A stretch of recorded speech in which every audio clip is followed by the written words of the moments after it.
Hello, Dr. KP Singh. Hello, sir. I'm Good audible? morning. Good evening. Good evening, sir. Good evening. Yeah, nice to see you. And I think we will start very soon, and we can wait for a few more minutes. Yes, sir. Good evening, sir. Director, sir. Good evening. Good evening. Good evening, all. Good evening, Professor Mukul sir. Yes. Good evening. Yes. Good evening.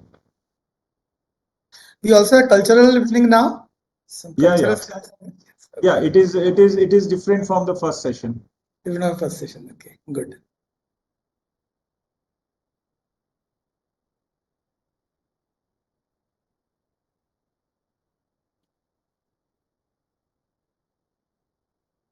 We can just wait, sir, for a few more minutes so that Yes, sir. some people will begin. Yes.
Kuldeep, can we start now? Or should we wait for a few more minutes? I think, sir, we can start, but we can wait for, like, if people are still joining, we can wait for 2-3 minutes.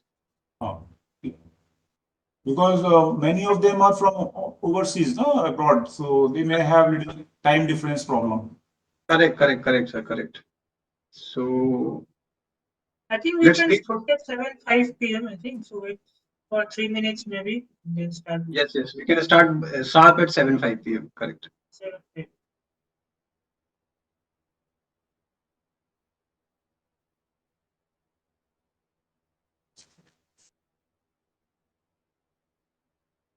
In the meantime, if our any alumni is there, you may introduce with director sir. Anirban, if you can see from the list.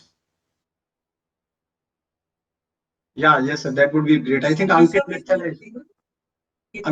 has joined. Rishabh has joined. Shikha Let Patel is them- also there.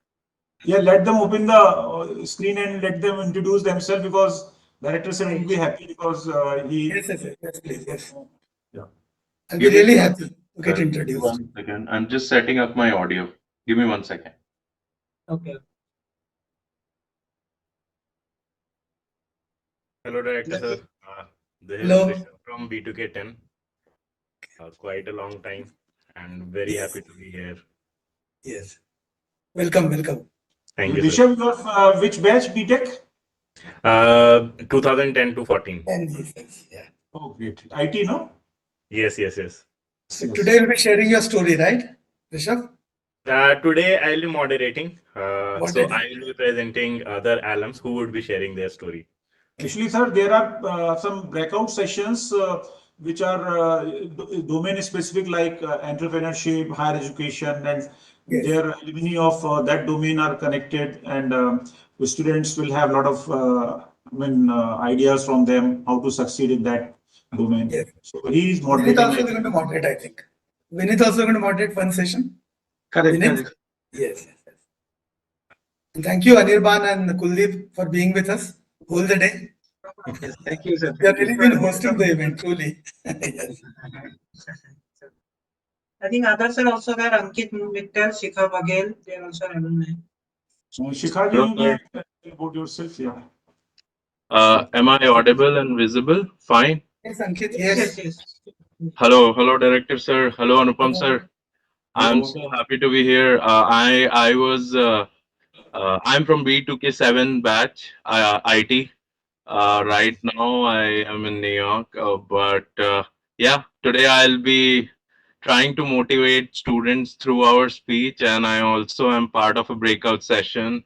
But most of all, I wanted to thank you, the Institute, right, for this amazing initiative on bringing together the alumni. I think this is our true asset, which is Yes. gonna help us all grow. And yeah, looking forward to. Sure. Yes. Yeah, I Welcome, think welcome. your juniors will know about your achievements. Probably they will have better plans for their future with your this thing, stories and other things. Yeah. I will let our juniors to decide that, sir. I will just be honest with them. Yeah. You will just tell about yourself. Let them choose. I mean, because yeah. Absolutely. No, sir. Jokes apart. Definitely. I am what I am today because of the decision I made to get into Triple IT. So, yeah, looking forward to that. Thank you. What I realized is all of you are really true motivators, but I heard all the sessions in this morning also and yesterday. All of you are best motivators, rather. Better than us, even. Better than professors and Yeah. teachers. I think as long as you are honest, For sir, the same that, sessions today. Yeah. yeah. This As evening long also. as we are honest, I think it works for itself. You don't have to It put works. in an effort. Yes. You don't have to put in any extra efforts for it. It's true. Or it might be the possibility that, a student might relate us better than the professors. Yeah. That is a very good point, Kuldeep. Very good point. Absolutely. Absolutely. They want to learn from you rather than from us. Yeah. They are more comfortable also, no? Yes, peer Yeah, I think learning because, is more regarded. yeah, because I think as Kuldeep said, right, because we were students, so we can think of it from their perspective. Yes. Sure. Shikhaji, please, you may tell later, sir. Yes, hello, sir. So I'm Hello, Dr. Shikha Patel. So I did MTech from IIIT Allahabad. So I'm colleague of Dr. Anirban Bhoban. So I was from 2013 and 15 batch, and after that I joined IIT Guwahati and completed my PhD. So Oh. right now I'm in ISC Bangalore doing postdoc. So it's been 1 year. So I have completed 1 year of postdoc here. Okay. Dr. Hemangi is our student, if you recall her. She is in the computer science department, IIT Guwahati. Yes, yes, yes. She is my student from College of Engineering, Pune. Yes, yes. Yes, Yeah. yes, yes. Happy to see you. Happy to meet you, really. Yes. Same here, Welcome. sir. So many years and then connecting with our, Yes. old age children. Yeah, it's a really honor, actually. Brilliant. Yes, true. So, Anupam, should we start then? Anirban? Yes, please. Yes, Yeah, please. yeah, I think we can start. Anchors, Tejas, Nanamika, please take over. Yeah, sure, sir. Good evening, everyone. Welcome to the Global Virtual Alumni Meet. I'm Anamika along with Tejas, and we are delighted to see so many distinguished guests from both sectors here today, ready to share their insights and experiences with us.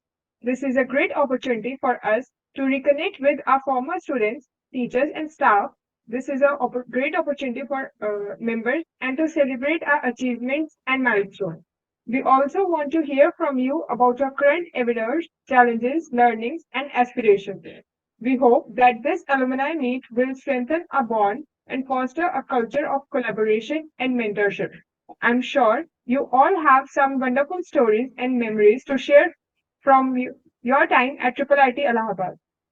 Today marks a truly special occasion as we come together to honor not only the remarkable accomplishments of our alma mater, but also the outstanding resilience and excellence exhibited by our alumni who have left an indelible mark across diverse fields around the globe. In this age of digital connectivity, geographical boundaries have dissolved, enabling us to forge meaningful connections despite the constraints of time and distance. We extend our heartfelt gratitude to our alumni hailing from various states who have taken the time out of their busy schedules to participate in this virtual gathering, making this event all the more significant. We hope that this meet will be a valuable and rewarding experience for all of us. Throughout this event, we have an exciting array of activities, thought-provoking discussions, and heartwarming stories awaiting you. It's a testament to the incredible power of technology that we can bring together alumni from every corner of the globe, felicitating and sharing the experiences, the ignition of inspiration, and forging of new connections. So please make yourself comfortable, unwind, and prepare for a journey filled with nostalgia and the sheer joy of being a part of vibrant and enduring IIIT community.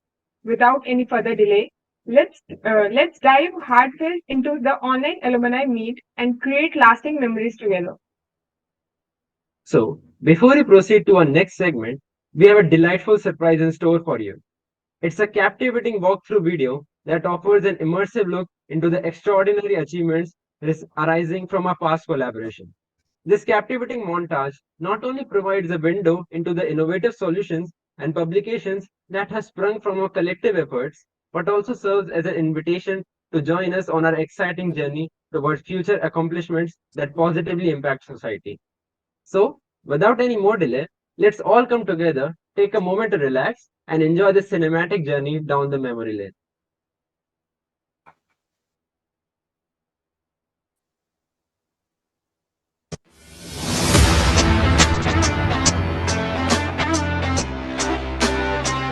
This is IIIT Allahabad, committed to absolute excellence and world-class research, reigning supreme in the field of IT, creating the greatest environment for growth and providing the best placements in India. A second home to its students, a beacon of pride to its alumni, an institution of national importance, and a paragon of technical education in the country.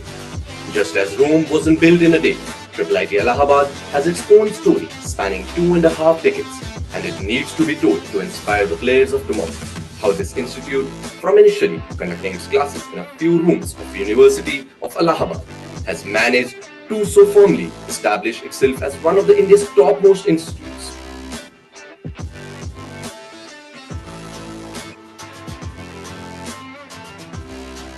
It was by the hands of Murli Manohar Joshi, the then HRD minister, that this institute's seeds were sown. And Dr. M.D. Tiwari, its first director, was entrusted with watering and nurturing. In 1998, it was desired by the Government of India that an apex institution focused on information technology and allied areas be established. The aim was to foster excellence and develop professional expertise and skilled manpower in the field. The question then was, where should such an important institution be set up? It had to be Allahabad, a city both spiritually and educationally vibrant, the Sangam city, with venerable centers of education such as the University of Allahabad and the MNNIT, the city from where hail 4 of our prime ministers and many inspirational figures like Amitabh Bachchan, Harvansh Rai Bachchan and Major Dhyan Chand. For an institution bound to soar and conquer, Allahabad had to be its seat. For this, the Indian Institute of Information Technology, Allahabad, was formally established in 1999 as a center of excellence in IT. Its motto, Pragyanam Brahm, meaning consciousness is the ultimate reality, fully expresses its commitment to acquiring knowledge and promoting actual learning. In the year 2000, IIIT Allahabad was designated a deemed university. The desire to impart exemplary education was so strong that the institute decided to commence classes even before acquiring a permanent campus. Thus, its classes were initially held at the Nehru Science Center of the University of Allahabad. To add to this, the Board of Governors of the institute has been chaired by people of incredible standing in the industry, from Padma Vibhushan M.G.K. Menon, Director of TIFR, and Padma Bhushan F.C. Kohli, who was referred to as father of the Indian IT industry and the co-founder of TCS, to the present chairman, Anand Deshpande, who is the founder and MD of Persistent Systems, which employs 18,000 people. In 2004, IIIT Allahabad set foot in its beautiful 100-acre campus in Jhalwa. With architecture truly unique, the institute makes a statement about the Fibonacci series of binary bits, the tranquil tree-lined paths, the open lawns, the imposing buildings, the chirping of migratory birds, the gardens. All these create the perfect atmosphere for the aspirations and advancements. To reflect its foundations in engineering and scientific spirit, the layout of the campus is based on Penrose tiling, a never-repeating pattern born out of just 2 elements.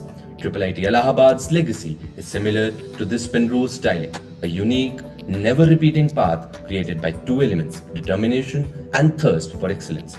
The result of this structuring was a bird about to take flight, just like this institution was aspiring to undermine the skies. At its peak is the central library, the source of all knowledge. The wings are the computer centers 1 and 2. For education alone lets you touch the sky. The lecture theatre is its body, and forming the rear, holding it all, is the admin block. In addition to this, Computer Center 3 is designed to be a mini campus with laboratories, offices and 12 lecture halls. There is the auditorium and the Murli Manohar Muktangan with its iconic clock tower to accommodate all the events. For sports, there are basketball, volleyball and squash courts, a swimming pool, netted cricket pitches and a huge ground. In the beginning, the institute was under the mentorship and guidance of IIT Kanpur. IIIT Allahabad advantages its students with meticulously thought out curriculum that is highly relevant and practical. The academics are dealt with necessary rigor and designed to invoke passion in the students. The Central Computing Facility is a computing behemoth with extremely powerful supercomputers. It has 3 main facilities: Surya for high performance computing, Dhyan for big data analytics, and a cloud computing facility.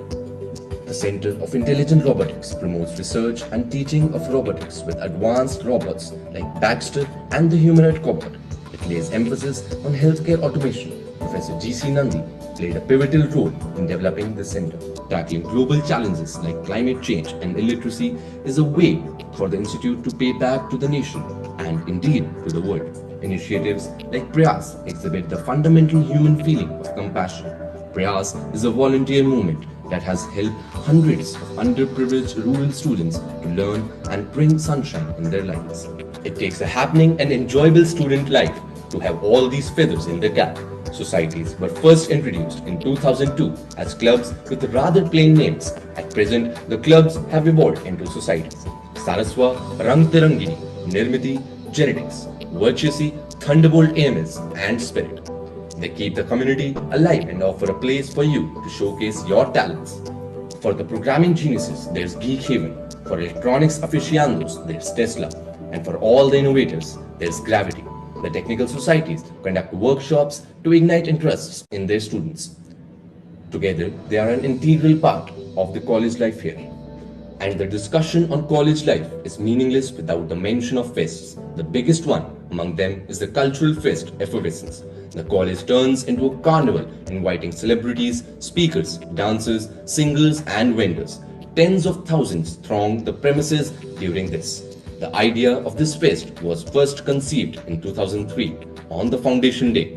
Together with the technical fest Aparoksha and the sports festival Ashmita, they form the trifecta for the most exuberant celebration in the college.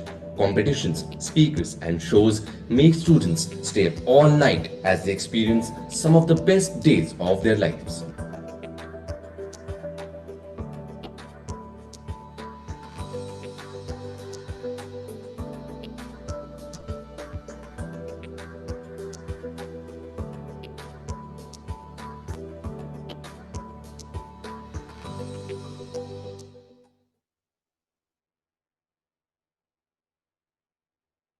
That video truly filled us with nostalgia.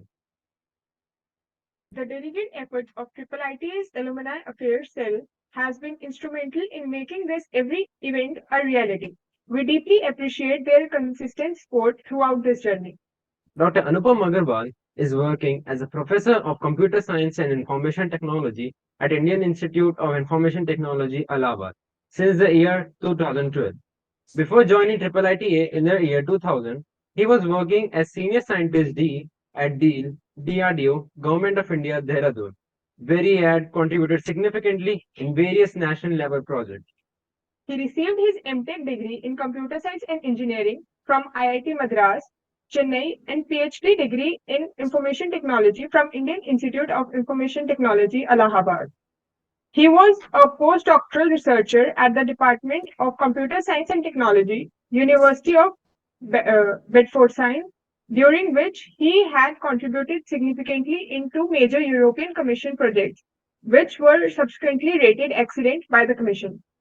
His research interests include computer vision, image and signal processing, visual computing, machine learning, remote sensing, data science, and human-computer interaction. He has over 140 research publications related to these areas in various international and national journals and conference proceedings, has published 9 book chapters, and has co-authored 3 books. Recently, he has received 27th Devang Mehta National Education Award for the Best Professor in Information Technology Studies 2019 at Taj Lands End, Mumbai. He has received 2 software copyrights in May 2021 and August 2023, awarded by the Copyright Office, Government of India. He is a senior member of ACM USA, senior member of IEEE USA, and a fellow of IETE India. On that note, I have the honor of inviting Professor Anupam Agarwal, Dean of Alumni Affairs, to deliver his welcome address. Thank you. Thank you for giving elaborate introduction. I'm not expecting this. Respected Director, sir, Chairman Guji, sir, Dr. Anand Deshpande ji, our esteemed faculty and staff members, our beloved alumni members, students, and all the attendees here. So a very good evening and warm welcome to all who have joined this virtual meet. And because time difference is there, I cannot be sure ki it is right now with our place it is around 7:20, but it may be different at different places. So, but I am saying good evening to everybody. And it is my privilege to address this August gathering on this occasion of Global Alumni Meet. And here I would like to say special thanks to our Board of Governors Chairman, because he is currently out of India, but he find precious time to send us his blessings in the form of recorded video, which we will listen shortly. And I'm also thankful to our Honorable Director, sir, Professor Mukul S. Sautone, for his constant encouragement and support. And he is actually having earlier experience of being alumni affairs, so I got several new ideas from him, and I hope we will implement them and to develop better relations with our alumni. And actually, I am fortunate that I have been associated with the institute from the very beginning, since year 2000, from the first batch onwards. So really, I feel proud by the success of my students from last these 24 years. And I have seen how they have bring actually prestige to our institute, and we wish that this kind of association they should continue, and basically this will be very beneficial for their alma mater, because we have already doing very well, but we understand that with the support of all of our alumni in various forms, this will be very important to any institute. And in fact, our alumni are our brand ambassador. And so I wish that with these kind of meets, whether virtual or physical, we will connect with as many our alumni all over the world, and that will be very nice. Now, actually, I would like to tell this particular alumni meet we had organized in a mixed mode, and we had yesterday of day one, which we organized where we organized a physical get together of alumni in Prayagraj and nearby places, including Delhi. And during this, we facilitated our three alumni also from different domains like entrepreneurship, our civil services, and corporate world. And among them, my student Vishwanath Pratap Singh, who was from BTech IT 2004 to 8 batch. He is currently working at Adobe. He found time to visit here. Then Kunal Shrivastava, BTech ECE batch 2007-11. Also, he accepted my invitation and he visited here. And he is actually the first rank holder in IES examination and presently working in Ministry of Communication. And thirdly, we were honored to have our one more distinguished alumni, Mr. Vineet Sagar. He is also BTech ECE from 2007 batch, and he is co-founder and managing partner of Venture Garage company. So this was nearly a very, good gathering, and we talked and we cherished our old memories with all our alumni. And today we are going to have this virtual meet, and we are expanding our reach to all our alumni all over the world. And I just saw Ankit Mittal, and he was our alumnus, and I was very happy to see him again. He is actually on the virtual meet from New York. So really, I'm thankful to all of you who have spared your valuable time, and you remembered your alma mater, and you are here in this current meet. So I wish that our alumni should support the alma mater in various ways. Like we are adopting new education policy, which is very flexible, and we would like to revise our curriculum and other things. And here we would like to have support of our alumni, so that our courses are more industry oriented, more actually practically oriented, where our students find direct actually relevant knowledge which is required by the industry. In that regard, in fact, I have some discussion with our honorable director. We would like to invite our alumni for short term here, maybe whenever they can have a sabbatical of, let us say, 15 days or whatever time, and they can visit here. They can be our guest, and let them have some practical discussions and lectures with our students. And I think that will be very beneficial for our institute, because we want our students should have real knowledge of industry. Like we have courses on software engineering, testing, and other things. They study a lot of theoretical aspects, but when they will interact with an industry expert of that domain, probably they will get more practical challenges what they have to face, and they will be ready for that. Similarly, they may actually support our current students who are weaker students and with some scholarships if they want. They can support our students for presenting their papers in abroad. So that way, in many ways, they can actually support their alma mater. Maybe if they are in some R&D related company, they can bring some joint research projects at IIIT Allahabad, so that these our students can work on those projects, and these young minds will, I definitely will give new solutions, better solutions. And I remember in US, a lot of industry, they are having a close partnership with the educational institutes. So they get a lot of new ideas from those students. So we also wish to have such kind of relationship in future, where they may be not directly, contributing in the form of donations, but from technical point of view, and from that technical support will be very, very valuable for our institute. And we are actually having good placements nowadays, and everything is good. And but we wish that we have to be topmost university of the India as well as in abroad. So for that, we look forward for our alumni to support us in various ways, and I hope their cooperation will bring our institute fame, and we will be at the top of the world in top universities. So with this, actually, I wish today's sessions will be very useful for like in networking within alumni, and also networking of alumni with our current students. We have planned various breakout sessions where our students will take benefit of their experience of the alumni who are pioneer in that domain. And also we have alumni stories where our alumni will discuss their success stories and kind of challenges they face, and probably with that our current students will have will be more motivated to handle the challenges in their future life, and they will succeed in a better way.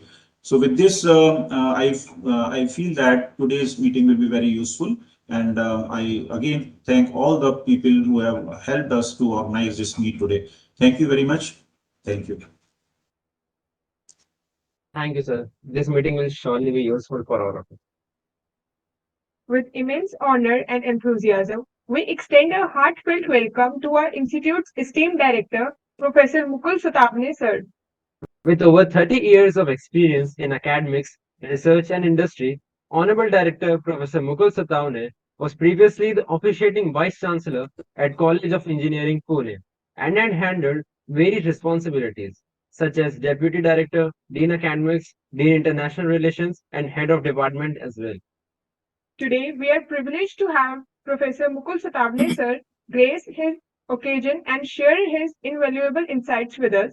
We believe that his words will not only inspire, but also ignite a spark of motivation within each one of us. So everyone, please join me in giving a huge round of applause as we welcome our esteemed Director of IIIT Allahabad. Thanks, Anamika and Tejas. Hello everyone, it's evening here, so good evening to all, one and all. The team of my colleagues from Alumni Office of IIIT Allahabad, which is led by our dynamic Dean of Alumni Affairs, Professor Anupam. Thank you really, Professor Anupam, for this painstaking organized efforts in organizing this 2 days global and local alumni meet and get together. The current students who are present in this virtual meet, and I've been told, updated by Professor Anupam just before the onset of this meeting, that we also have an ensemble of graduates who will be getting their degrees on 9th of September next year. So passed out students of year 22-23. So a warm welcome to them. And above all the alumni who could make it a point, who honored the invitation of the institute, and despite the difference in the time zones, they could make it a point to attend this global virtual alumni meet. Thank you very much to one and all. Warm greetings, hearty welcome. I joined this institute 4 or 5 months ago in the month of April, and I was very delighted to with a very impressive campus it has. First of all, the building infrastructure really impresses the one who visits the campus. That's the first impression created. So we have that wonderful non-repeating, non-fractal Penrose architecture, then the Murli Manohar Joshi Muktangan, swimming pool, football ground, cricket ground, hostels, CC1, CC2, CC3 and whatnot, boys hostels and so on and so forth. Wonderful infrastructure. All my colleagues have been maintaining it, housekeeping, it's up to date, very meticulously. They make it clean, all the green campus and so on. But the pillars, the strong pillar, the pillars of the strength are really human resources. And my faculty colleagues are really productive here, very competent.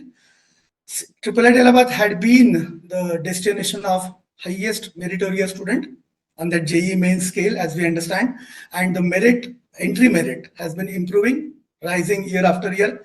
Again, to add to my pleasure and delight over here, and one of the biggest strength, as Ankit was just mentioning, the biggest asset rather for all of us here in the institute is the alumni.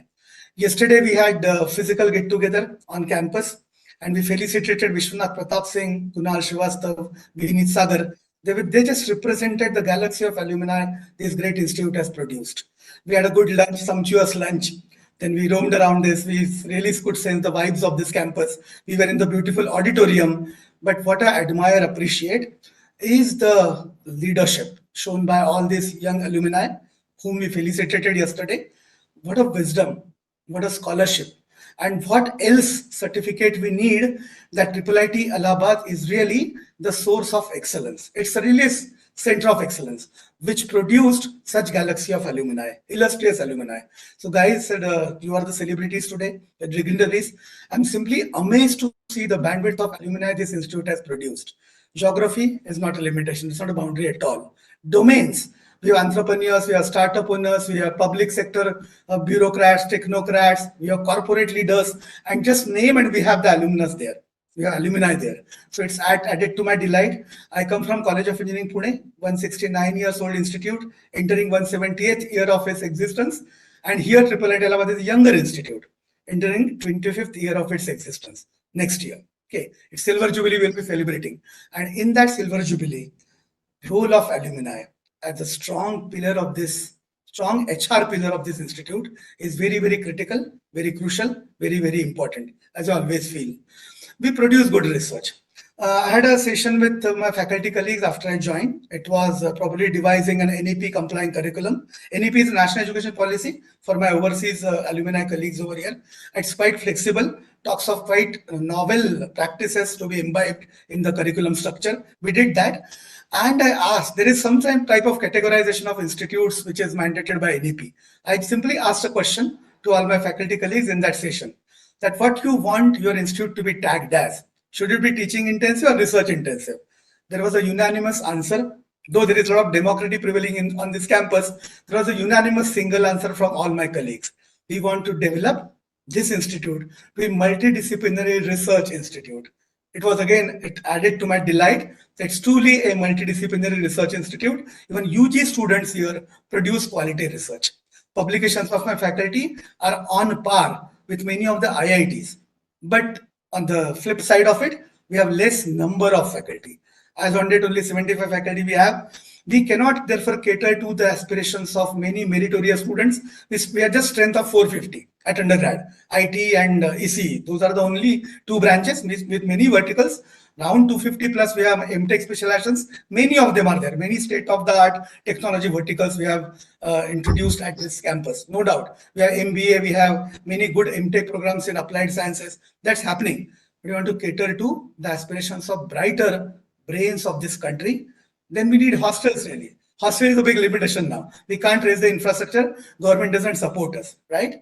And then everything is like research outcomes, academics, all that is with the utmost sincerity. You name a ranking framework, national ranking framework. We have made our impression. Our rank is 89th. And that is really satisfactory. Of the institute of this size, 89 rank is really good. Okay. Then in QS ranking, then in India Today's ranking, so many magazines also announce their rankings. And let it be quite parametric. Based on those KPIs, we fall in their eye and we are performing over there. But then the support from alumni is certainly of paramount importance to all of us. Professor Anupam just gave you a charter of what alumni should do. But I must mention that what institute can do for alumni. Guys, it's all yours. It's all certainly yours. We are simply trustees. All the director, BOG, and then faculty, all we are simply trustees here. And institute is owned by students and alumni. It is own your owner. It's your belonging. It's your campus. The library is yours. CC1, CC2, CC3 is yours. Everything is yours. So come with open arms. We'll be always welcoming you. But then it comes with a sense of little responsibility. Can you help us? You are anyway helping.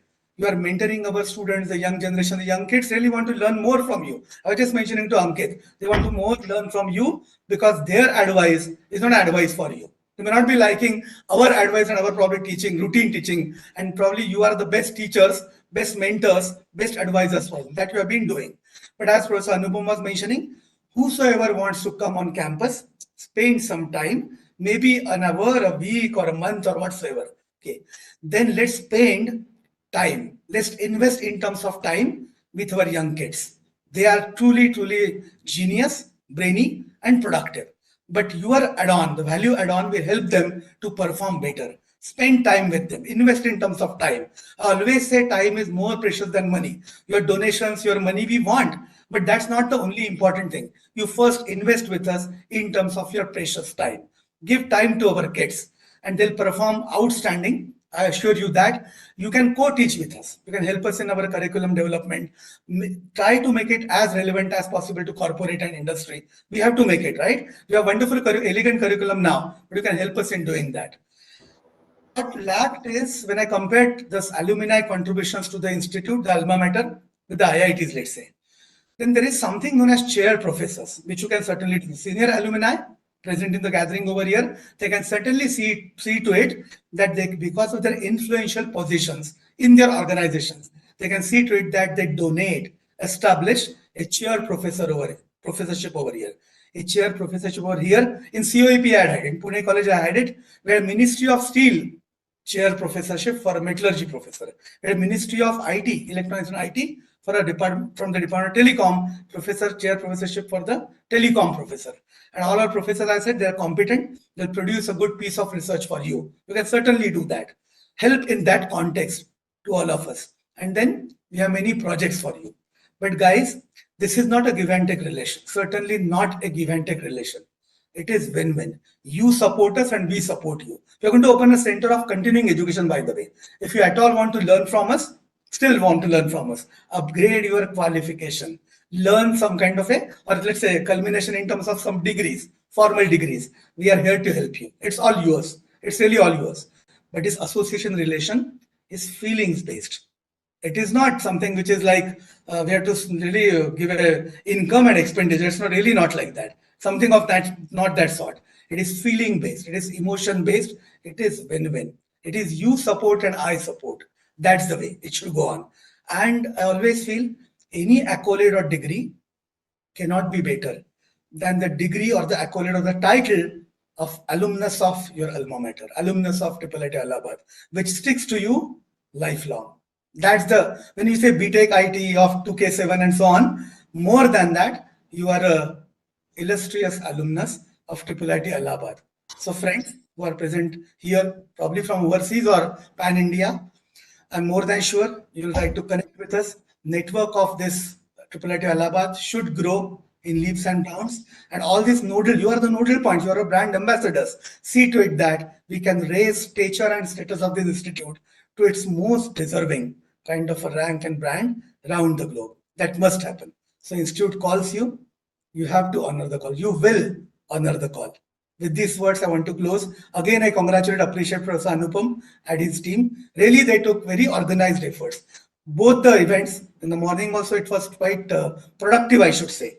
All of their good message give us Professor Anupam, really. All of them are really good motivators. I look forward to the similar sessions hereafter also. Thank you very much for making me part of this lovely gathering. Thank you very much. Thank you, Director, sir. Thank you, sir, for your motivational and inspiring words. And yes, the alumni are surely the celebrities of our college.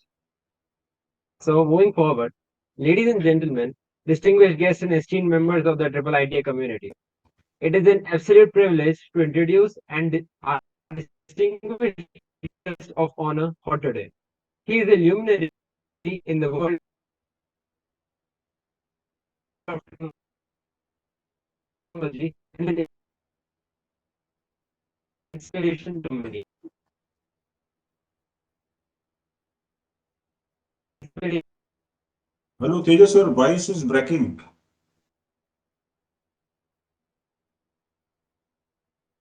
To many. Please join me in extending a warm virtual welcome. Tejas, we can't hear you, I think.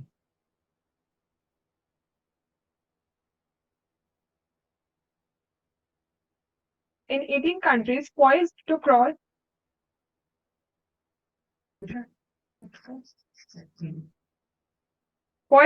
the billion-dollar revenue mark this year.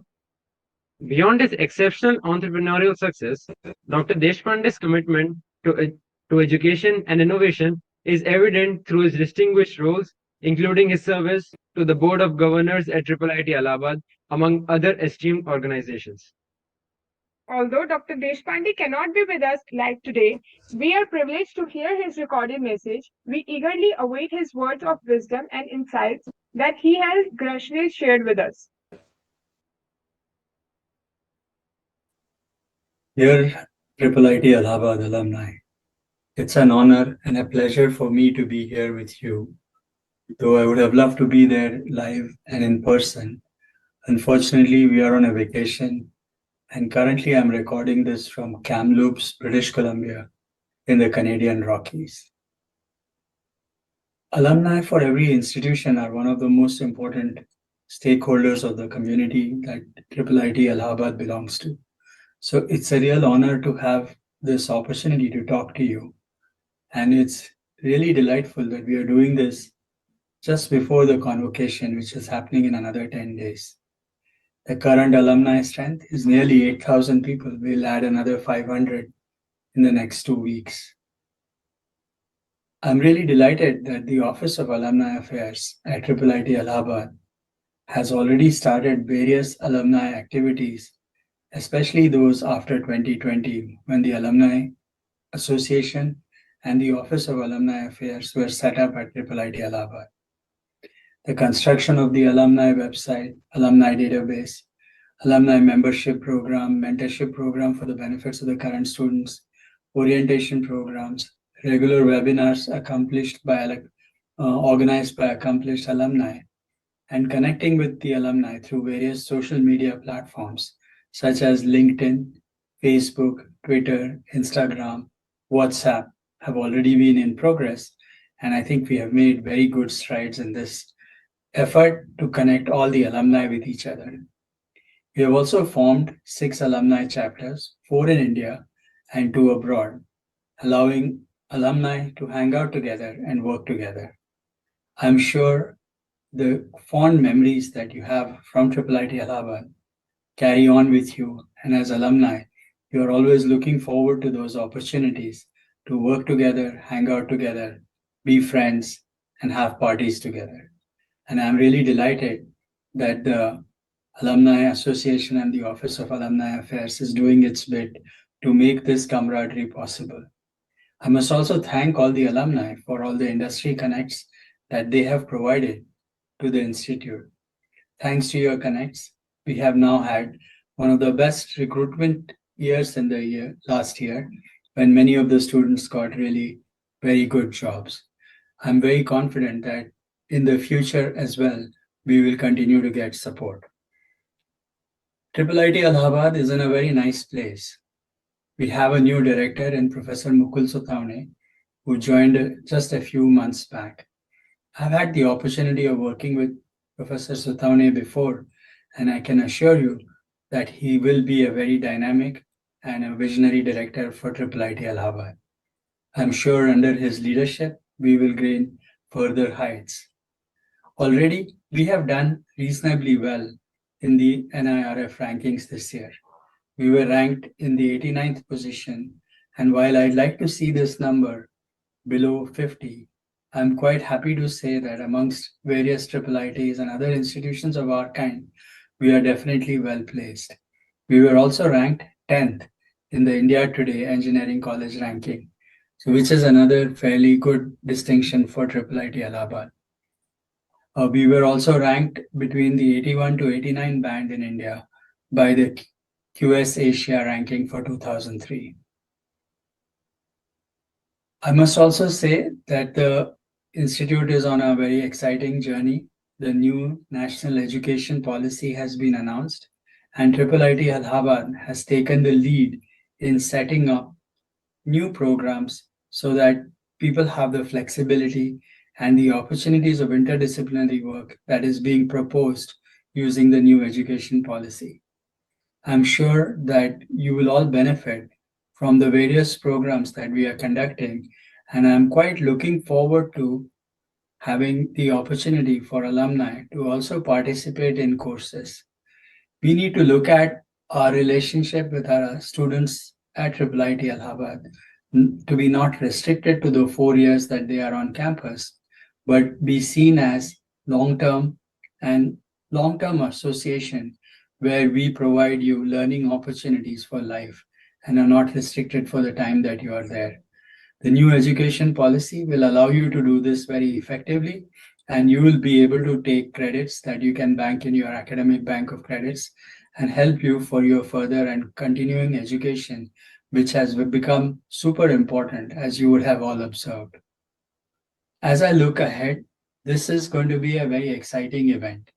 There are many sub-events planned. We have the director who will share his ideas on how he wants to take IIIT Allahabad to the next level.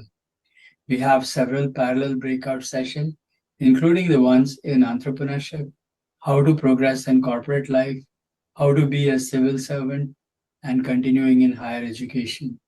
I'm really looking forward to your support in all of these kinds of events. We also have some cultural sessions and some fun events.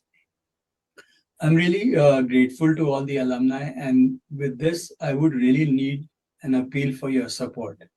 One, I want your guidance and suggestions on how we can make IIIT Allahabad a better place for the future. You all have vested interests having been part of the community, and your guidance and support will really help us taking Allahabad to the next level. One important factor of the NIRF rankings has to do with reputation and how we are perceived by other people. There is a perception score. Here again, what you do and how you interact with your other fellow members will definitely help us in improving our perception score. Alumni play a big role in terms of the recruitment and mentoring of our existing students. I would highly encourage you to work with your employer to see how to get them to come to campus recruitment and also to recruit IIIT Allahabad alumni. Your great work that you have done is going to pave the foundation for the next batches to find their jobs through your commitment and hard work. Finally, as you would have observed from various other IITs and other places, alumni are making huge contributions to the institute. Your contribution would be sincerely appreciated. Any money that you provide, we can definitely account for specific projects that you would like IIIT Allahabad to spend. Some of the foundations and grants that we get from alumni can be put to very good use. Some of the examples of this could be if you would like to sponsor scholarships, chair professorships, visits for students to go abroad for presenting papers, inviting bilateral partnerships with other universities. Many of these things require funds, and alumni funds can be a good source for future of the institute. I'd like to thank you once again for your support to the institute, the fact that you're here today, and I wish I get another opportunity to talk to you in person and interact with you and explore how we can do better for IIIT Allahabad.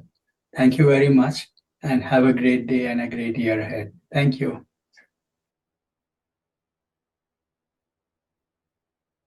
So, moving forward, among the many virtues offered by IIITA to its students, one of the most notable is the variety of courses and disciplines in which students can receive education. Since its inception, the different departments at the institution have each progressed immensely under capable leadership of their heads. I take this opportunity to invite Professor K.P. Singh as the esteemed head of the Department of Information Technology He brings a wealth of knowledge and experience that promises to enlighten and inspire us all with his forthcoming address.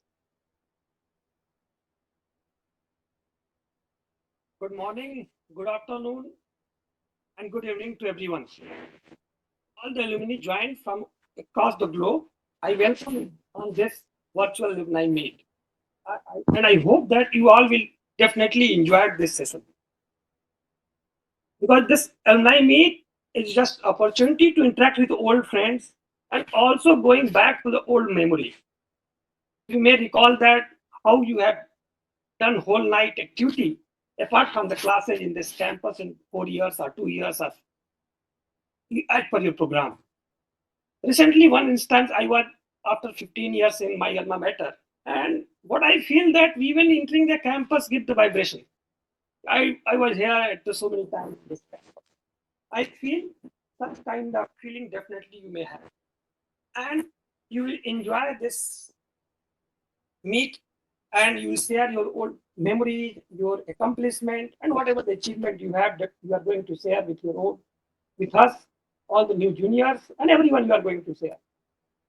Definitely, as a head of department, I wish you to contribute in the terms of what already many honorable board of chairman or honorable director and Professor Anupama Agrawal sir have shared that what and how alumni can contribute. As a head of department, what I want to increase more culture of innovation and research during UG and PG program. In this regard, your feedback, your suggestions, your contribution, we will welcome. You have the experience of the industry, you have the you did incubation, and you have solved many real life problems in your path, whatever you have chosen. So your guided experience in that will help us to step up those projects. You may recall in our UG program, definitely from the 5th semester onwards, our project component, and students do this 4 semester projects long enough. Within that project also, your sharing of different kind of research and problem will help us to engage, teach new students to do some real life problem. So I call all of you where in terms of innovation or research, if you would like to share with the faculty, with the students, we all welcome you. Anytime if you have any idea and if you want to share as a head, definitely I will honor that, and definitely I will to engage that research with our students. Apart from that, your critical feedback is also necessary for us. As Professor Directors have said that we are moving for the new education policy, and so we are adopting new way of teaching. No one way, single way is perfect. So your experience in that regard will help us to design, to frame a different path of learning. Also, we will happy to share the course structure and syllabus with you, where your critical feedback will also help us to design a change in the syllabus. So in this way, right now, I would like to connect with you all. So anytime I will take your email ID, and also in any time, if you have any idea and if you want to share with us, you share, send an email. Definitely as a head, I will honor and connect with you. So with this, again, I welcome you all on this spacious, you can say, alumni meet, and I hope that your messages, your challenges, whatever you have faced, and your success definitely will motivate all the current graduate students. With this hope, again, I wish you all, and again, I welcome you all on this gathering. Thank you all, and welcome again for this. Thank you. Thank you, sir. Now, it is a privilege to extend a gracious invitation at this juncture to none other than Professor O.P. Vyas, a venerable figure in the realm of technology affairs. In his role as the esteemed Dean of Technology Affairs, Professor Vyas embodies a profound reservoir of knowledge and experience that is poised to captivate and educate our audience. So, without any pause, please join us in wholeheartedly welcoming Professor O.P. Vyas to share his invaluable insights with us. Okay, hello. So good morning, good afternoon, and good evening to all of you from wherever you are listening to me. And it gives me very special pleasure in meeting our alumni, especially because when we are in academic profession, generally our two components of duties are important. One is teaching, other is research. So for research, we have definitely ways to measure, to know, and to acknowledge and to reward our faculty colleagues in terms of publications, in terms of projects. But what happens in teaching most often remains between we and our students. Whether we were really working hard on our teaching courses, whether we did our job correctly to the best possible way or not, and whether we really have a wisdom of giving them what they wanted, and whether we tried enough or not, also remains between us and our students. So whenever we meet our alumni, at least I feel that I could connect back to them, because whatever we did in the classroom, generally for a student, is the most important thing. The person has done enormous research or not, very good projects or not, publications or not, may not be directly of interest to the students who are listening to the teacher, who could convey the thing which he wanted to convey. So, of course, I personally believe in the Humboldtian philosophy of academics. Humboldtian philosophy, Alexander von Humboldt was a great philosopher in Germany, who propagated that actually teaching and research cannot be segregated. Actually, teaching and research should not be segregated, because a vibrant teaching will require continuous invention of new things, researching new things. And high quality research will also require that you are sound in fundamentals and you are engaged with young colleagues as a form of BTech students, with whom you can teach, you can get the feedback, and you can also many a times learn from them. So a good quality education program is always going to be a very good combination of both teaching and research components. And that's the beauty of IIIT Allahabad, that we as a faculty colleagues are not very strictly abided by the piece of paper called syllabus, because we decide what syllabus. We fix a frame of reference, we fix a broad structure of a syllabus, but believe me, we are not totally going to be slave of whatever is written on the paper, piece of paper. If we find some wonderful article, wonderful technology in between we are teaching, we have all the liberty, we have all the duties rather, to convert that into a teaching material and immediately convey to our students, so that the knowledge is upgraded, knowledge is updated, because at the end, we are going to be the evaluator for that as well. So if we have added something good, something new, no problem. We might have not covered something so old or not so important in terms of that. So we are going to be the teacher and evaluator as well. So this gives not only the IIIT Allahabad a very unique and wonderful place to work with, but especially these days, I'm reporting from the ground to all my dear alumni that we have one of the most wonderful pair of chairmen, visionary chairman BOG, and very dynamic and committed director in terms of a combination.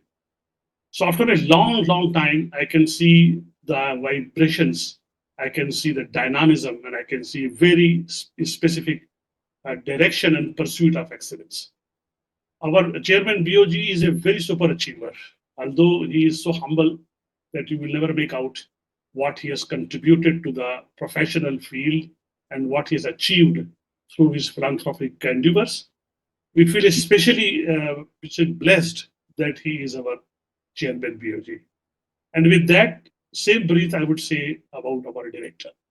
It's not a long time that he has been with us, but almost everybody in the campus can feel the positivity, the vision, and the direction, and very clear focus of how to treat the path of excellence, how to reach to the pinnacle of glory, which IIIT Allahabad truly deserves. With so many wonderful colleagues, so many talented students out in the field, I personally believe that IIIT Allahabad has not got its due yet. It is not still got recognition, still got acknowledgement that which it rightfully deserves. And with the wonderful group of alumni like you, and with a very dynamic leadership and especially my very talented young colleagues. You can believe me that my young faculty colleagues are so good, so nice, that I have very positive hope that with this particular combination which currently we are facing, we are having, you will find out a very good triple IT 2.0. And that will be relevant, that will be vibrant, and that will be something which you can really be proud of. And also, especially, I remembered you in last weeks when I was part of activities to restructure our course curriculum. I always wanted to listen to some of our alumni in terms of what were their experiences when they studied from IIT Allahabad, different various courses, building blocks, which we thought was of importance, of significance. And that time they might not have realized how important it is, how important it is going to be in the future. But now they're in a position to not only assess it objectively, and also suggest us impartially that what should be the changes, what should be the desirables that they would like to see in the course curriculum. But on the same note, I can assure you that the new course curriculum, so democratically decided by IIT Allahabad fraternity under the visionary leadership of our dynamic director, has been already including so important elements in terms of projects, internships, major minor structure, open electives, IKS, Indian Knowledge System, and experiential learning, to just name a few of the salient features of the new program. And with that, I particularly, once again, congratulate the institute leadership, and in particular, my close friend and old colleague, Professor Anupam Agrawal, with whom I share the privilege of in his company since I joined the institute in the beginning 2002, and luckily my faculty chambers were always been just next to him. So I always tell him that also you can consider me next to you for anything you want, anything you feel that I can be of any help and support. So once again, congratulations, Anupamji, for a very wonderful organization and all the team. And I once again extend my heartiest best wishes to you. Thank you all. Thank you, Professor Vyas. Thank you. Thank you so much, sir. Like viewer may would like to, sir, see after you after a long time. Can you please put your video on so that your I don't know how to put my video on. I think it's say from admin, or if I can do anything. I don't know. No, sir, you can do it yourself. Like there's a section where you have unmuted yourself. Just adjust into that. So I have only mic to be muted or unmuted, but other than that, I have nothing. Because I am mainly device problem, I think.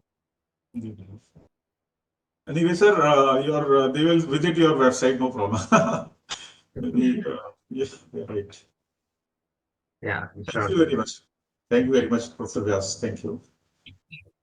Thank you, sir. I hope you are having a wonderful time at this alumni meet. We have now come to one of the most awaited and emotional parts of our event, the President's Student Gymkhana speech on behalf of passing out students. This is a moment where we can hear from a leader and representative who has worked hard and tirelessly to serve our interests and welfare. It is my honor and pleasure to invite our President, Student Gymkhana, Mr. Sachin Mehra. But due to some placement-related work, he couldn't personally join the meet and had instead sent a recorded video of himself delivering his address. We are very proud of him for his leadership and dedication in organizing and managing various events and activities for us.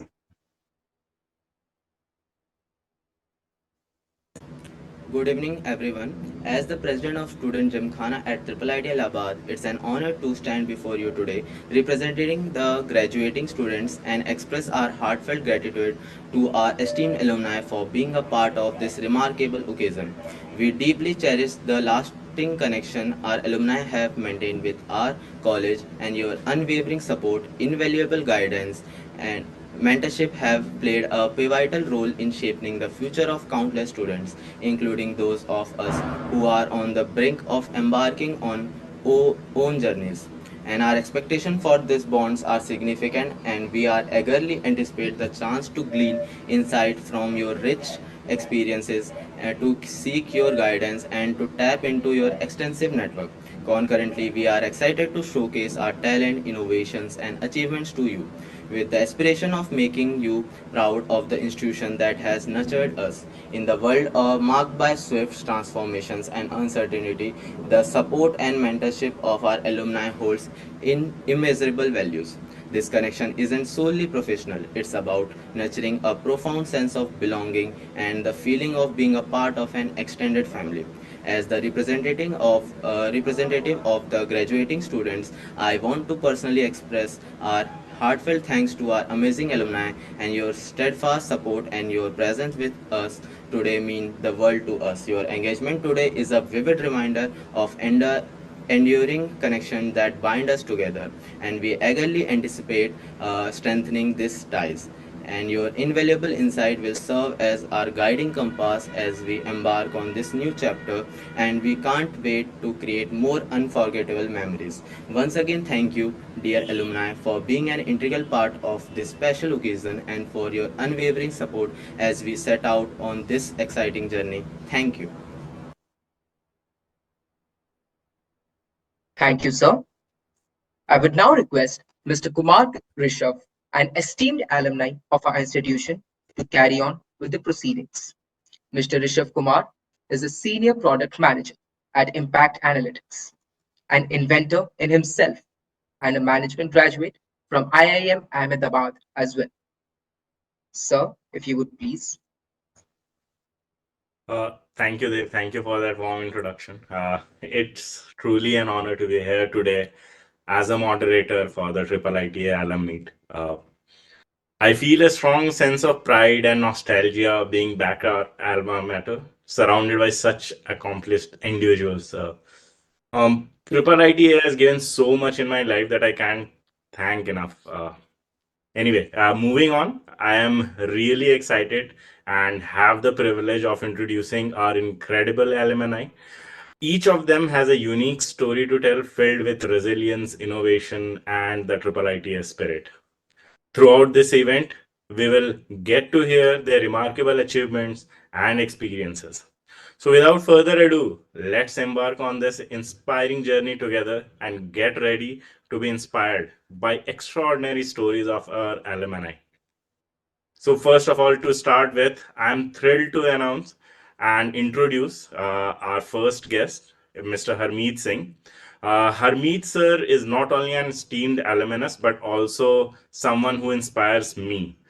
His journey began as a software developer and evolved as a product leader with stints at industry giants like Microsoft. Drawing from his wealth of experience, he co-founded Flock, which has raised capital in millions of dollars, and where he currently serves as COO. Sir, I invite you to the take on the stage, and everyone help me in extending the warm welcome to Mr. Harmeet Singh. Over to you, sir. Thanks, Rishabh. Thanks for that introduction. I don't know about that million of dollars, but yeah.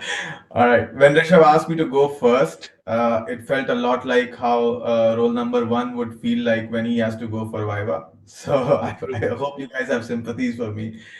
Right. For the purpose of this story, I would like to, start my story with the triple ITA. I would like to summarize. That's probably the first chapter in the story. I would like to summarize 4 years of triple ITA. What can I say? I mean, it's till today. I mean, it's one of the best days we have lived. Amazing friendships that came with so much innocence. We used to make friends without any specific agenda, or like what is the value that we can derive out of those friendships. It was just purely hanging out, and you'll never find yourself alone, like whether it be going to campus or 4 a.m. snacking or bumming out in hostel or getting drunk. But triple idea was not just that. It was also a place where we specifically for me, we turned from just students to someone who's ready to take on the life. uh, it truly makes us resilient in dealing with the challenges. What it does more than anything is gives you confidence to believe in yourself in situations where you would find a lack of confidence, or you would feel that maybe you cannot do it or you can do it, and you just believe that you have come from this place and you believe in your strengths. That's probably the first chapter, right? So that's my 4 years of college. Moving on to my second chapter, Triple IT was also the place where I got my first job. As Rishabh said, it was in product in Microsoft. Initially we are like, when we are students, we all we care about is how we can get some money, and how we can buy all the things that we always want to buy, like a big TV, a nice house. Because of course, let's face, hostel life is a compromising life. So you always think about, how you can afford all the luxuries in life, and then you just focus on how to get that money. So you just care about, yeah, what package are you getting, how much per month you will get. You don't really focus about like what you want for life, from life, and money becomes a priority. Uh, but for my case, within a year, I realized that corporate life is not the life that I want to be on. Although the money was good, it was comfortable, so it took me some time to move out of that. So I dragged it on for next 4 years. But the pressure of annual reviews, and the one of the big thing that happens is, like, as a student, you have to let go of your innocence when you join corporate world, right? You can't just say on anybody's face that you do not know the answer, right? That's not acceptable anymore, right? So it feels like triple IT was a lot easier, even though back then it felt like the job would be easier, but triple IT days were a lot easier. It feels like that.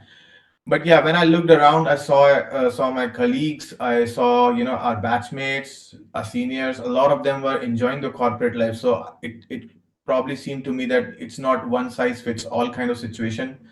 So I decided, I would take a break from corporate life. Of course, it was a crazy decision because my parents, I didn't even tell my parents at that time. Of course, they would, like, like any Indian parents, they would be like, who leaves a job like this?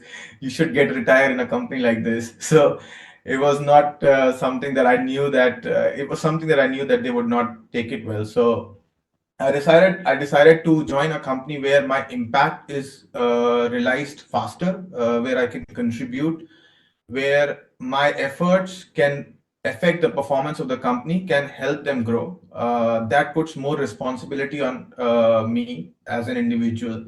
So I started working with a lot of startups, trying to figure out, if my experience in product would be helpful. And then I started working with a travel e-commerce startup, and I helped the founders realize their vision, and help them build a product which later got acquired. So, at this point, I started believing in my own strengths, and I thought I would start my own company. But I was very naive because I didn't understand that, company is just an entity. It is not business, right? So if you want to start a company, you have to think about the business. But at that time, I didn't understand that. I thought like product is everything. Like, so it's not like, how do you get your first sales? How do you get your first dollar, right? How do you find the customer who's ready to pay you first dollar? And how do you multiply that $1 into $100 and $100 into $1,000 and so on, right? So the most important thing to build any business is how do you get your sales? I will cover that later in my current journey as a startup founder. That failed startup was in edtech. As I said, I knew a lot about product, but I didn't know so much about sales. So it crashed. I couldn't make it work.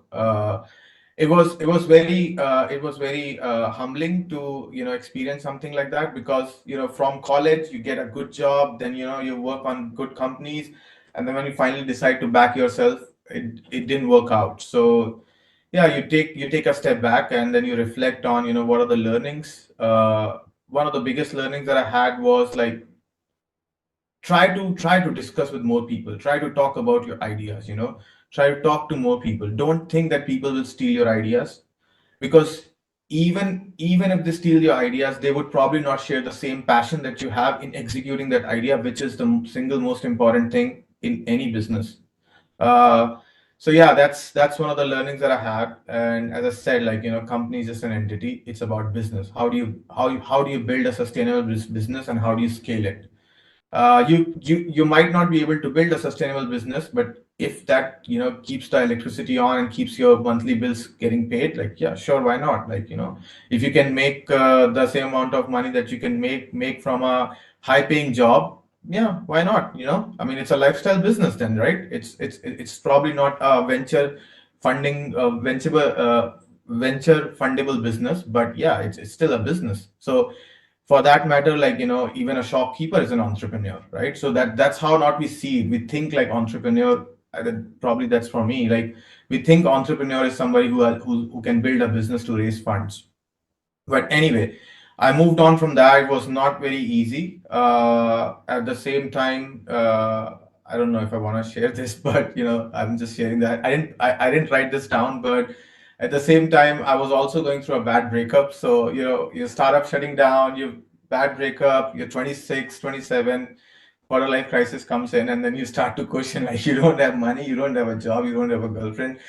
Yeah, and that is the time when you start to figure out and you think like, oh yeah, this is the time when I should settle down. So that probably changed a lot, and I had to take a step back and I had to reflect on the whole thing. What do I want to do? Where I want to be? And I figured out I do need money. I love money, and there's this thing. There's nothing wrong about it. But I wanna choose how I make that money. I wanna work on.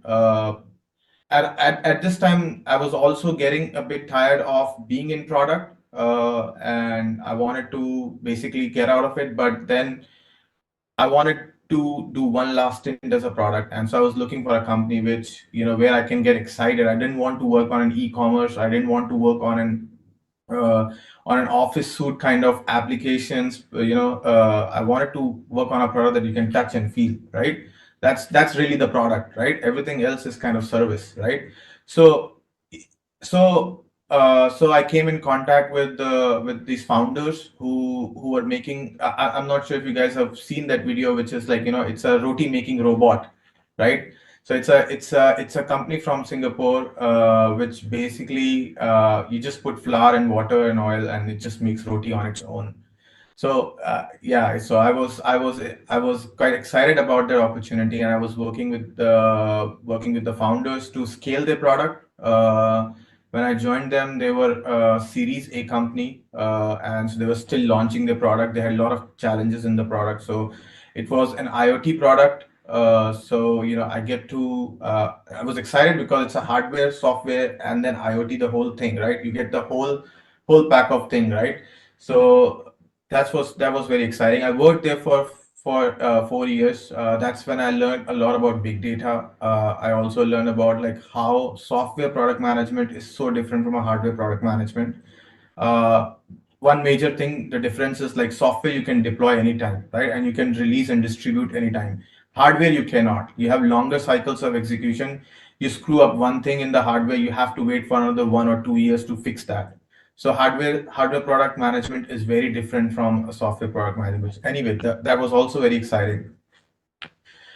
Being in Singapore allowed me to actually travel around Southeast Asia a lot, and that's probably brings me to my fourth chapter, which is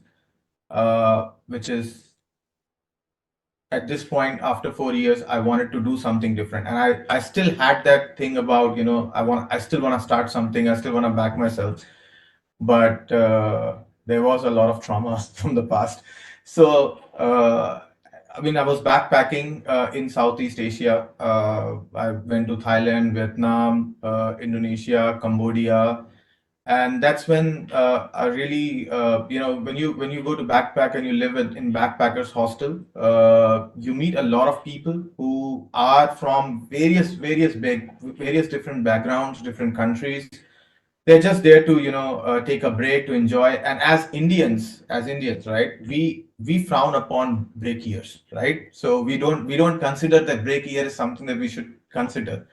And and from their culture, it's very different because like they probably collect like enough amount of money, like working as bartenders or working as sales people, and they collect enough amount of money to travel for the next 1 year.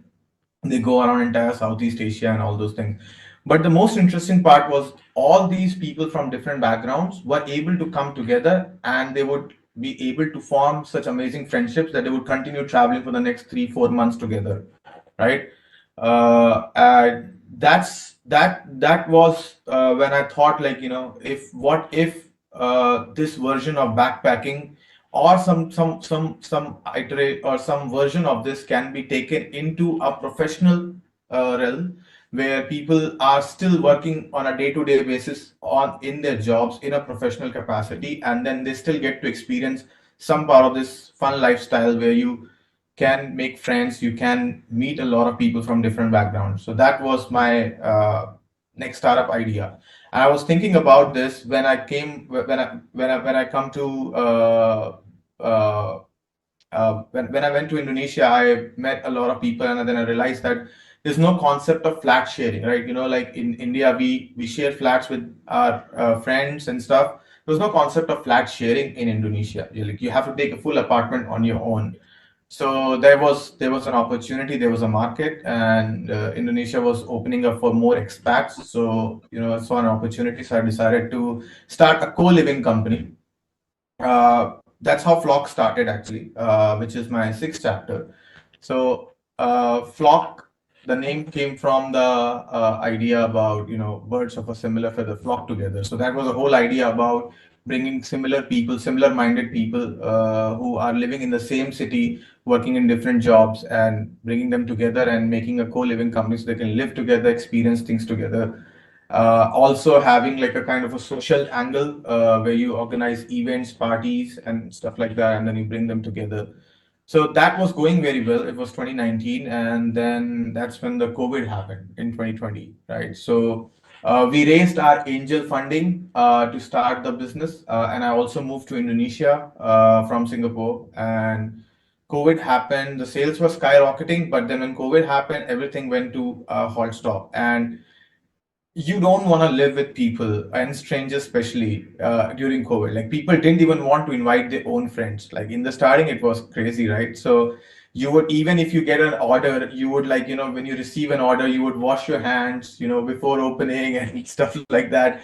So it was crazy in the starting. So people didn't want to live with strangers. And this was also the time when a lot of home countries issued orders to, like, and they had the repatriation flights to bring back their nationals to their own country. So a lot of people started leaving, and then we were quite in a spot at that time. So that was the time when we decided to pivot and move it to a full apartment rental marketplace, right? So move from co-living to this, even though you. And that's another thing that you would, if you're running a startup, you don't plan for such things, but you have to act when you are in facing with that opportunity. It could be an opportunity, it could be an issue, it could be a problem, but you have to, respond to that and act accordingly. That's what makes you that's one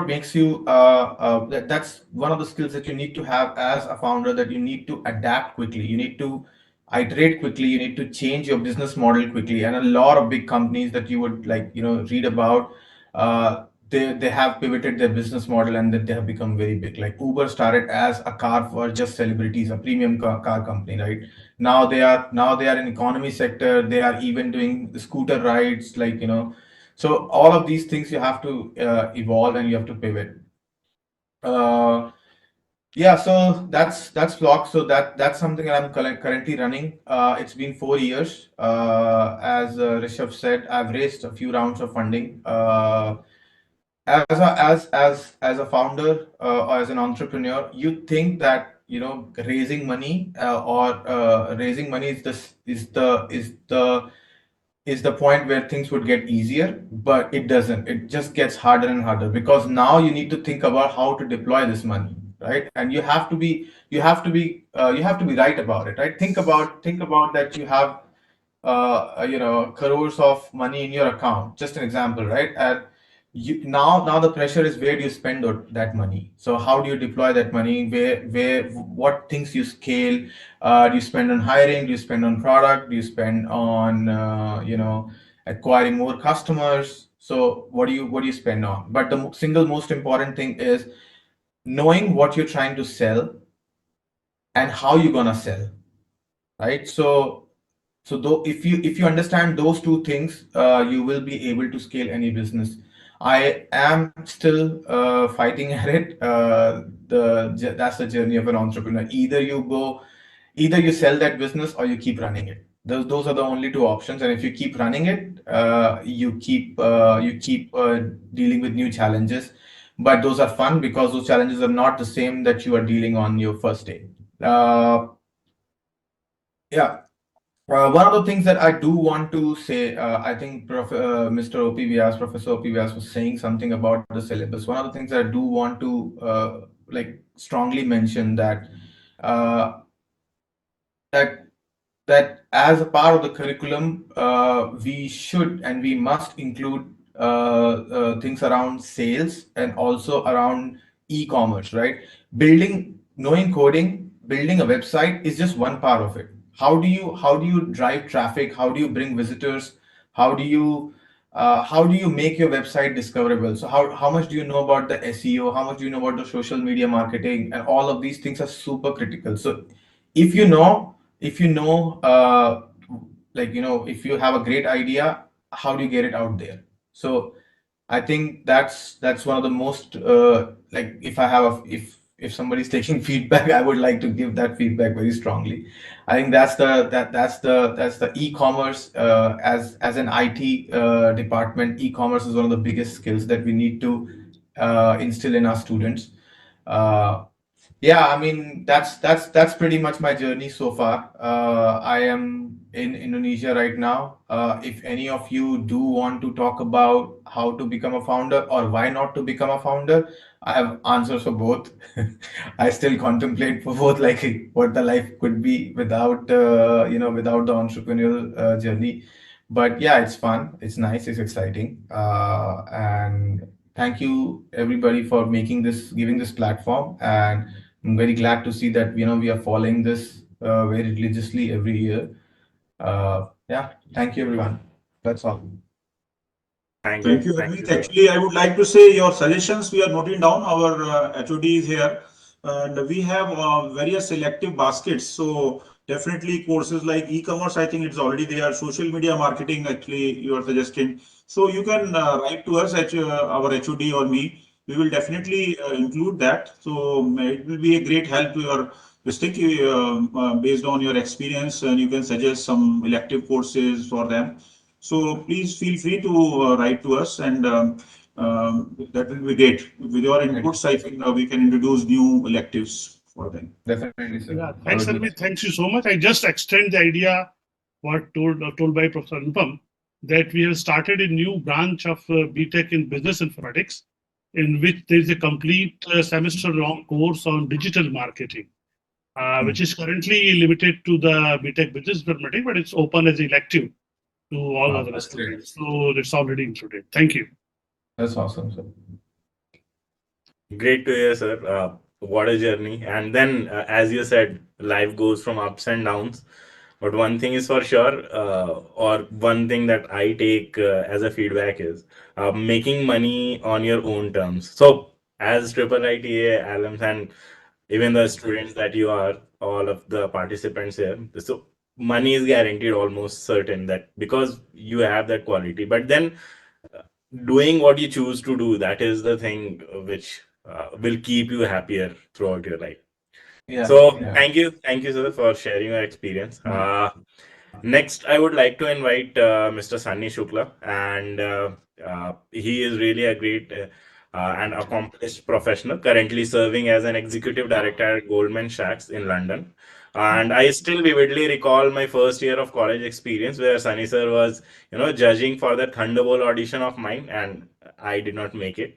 But although that's a story for some other time, Sunny sir is already a true all-rounder, I would say, because he also made it to London Business School for studying finance, and from his early career at Nomura to current position as an executive director. I think there is a lot of story inside that he has to share. Over to you, sir. Hey guys, can you hear me? Yes, yes, we do. All right, great. Thanks everyone. Morning, afternoon, evening, again, depending on time zones. Honorable directors, sir, esteemed professors, fellow alums, and of course students. I guess it's a little daunting following me, sir. After there's no $1 million story here, I can guarantee you that. But definitely there is some journey that I can share, and we can talk about it.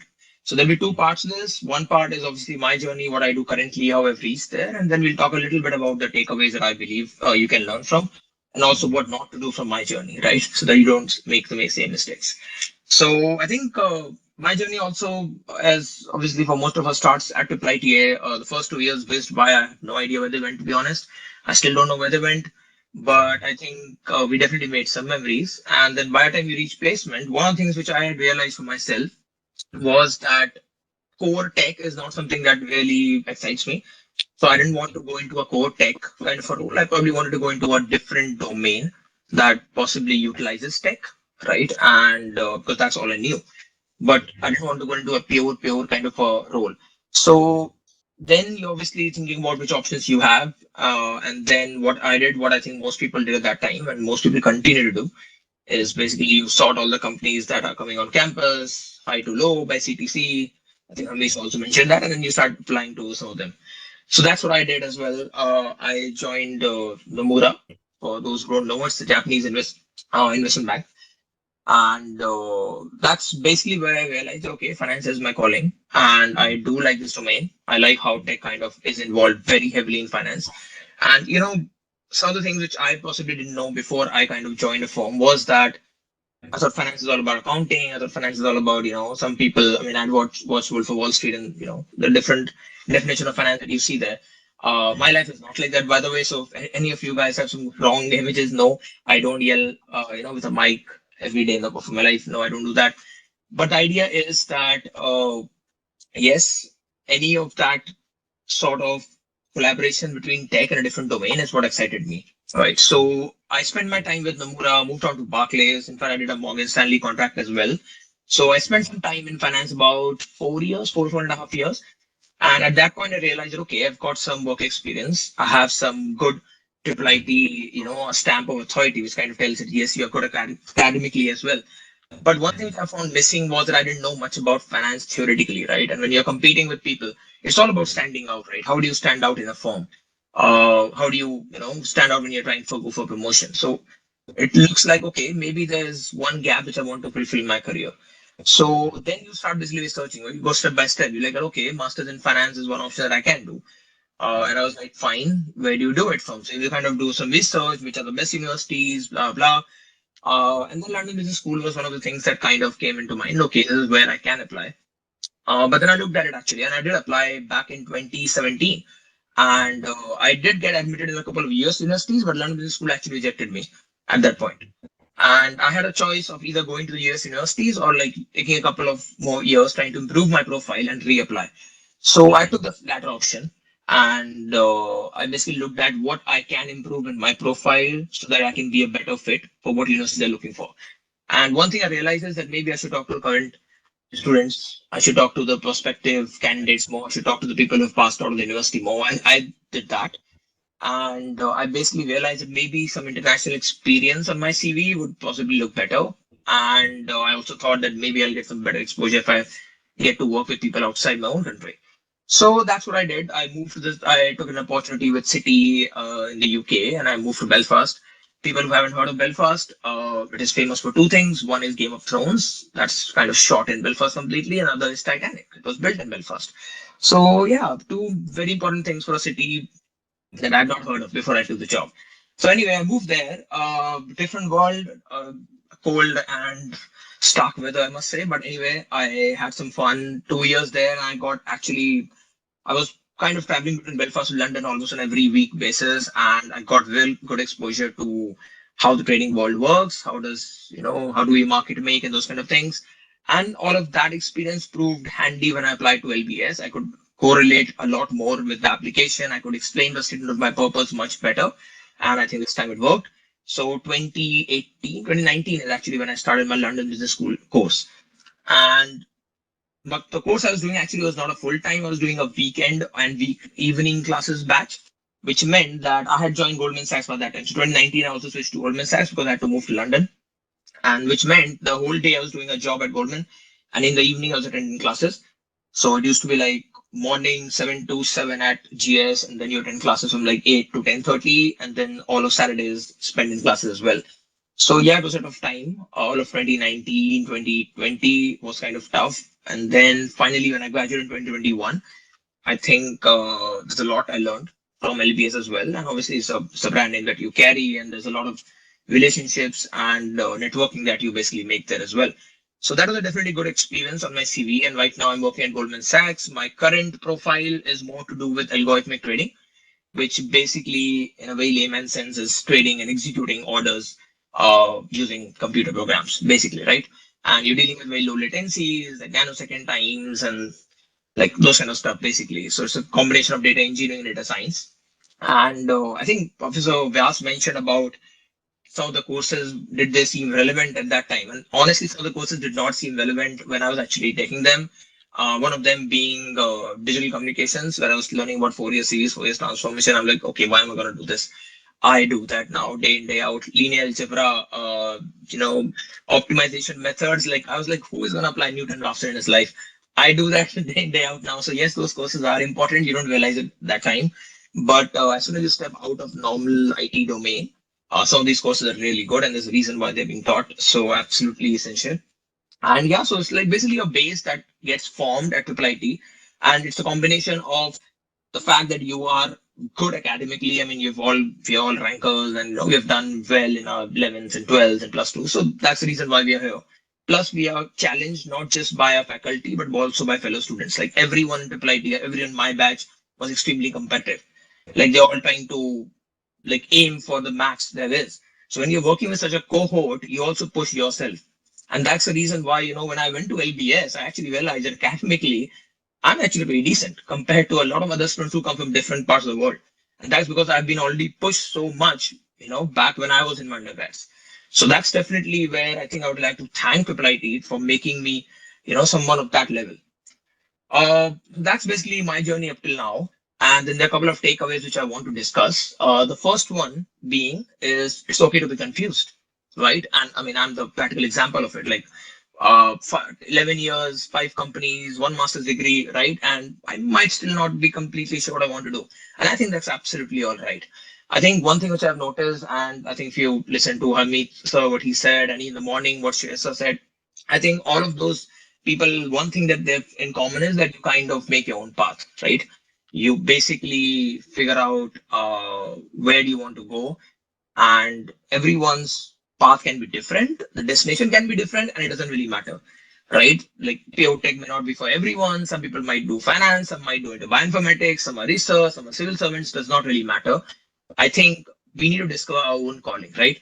And that's where I would reiterate, the thing that I did about the third year placements where everyone was just sorting by package. Please do not do that. I know there's a lot of pressure from parents, from society, the newspapers flashing salaries. Trust me, everyone, what you deserve and what you aim for, people kind of get there in the next 2 years. Trust me, it will not matter in the long run. And what would actually matter is actually, are you enjoying doing what you are currently doing? And that is the only thing that matters. Right? Most people who have gone into entrepreneurship journey are basically people who did not enjoy corporate life. So that's the thing, and it's not for everyone. And the message that we are all trying to give you is that, as Misa said, that one size does not fit all. So you could have different journeys, and I would say just like go for whatever journey suits you.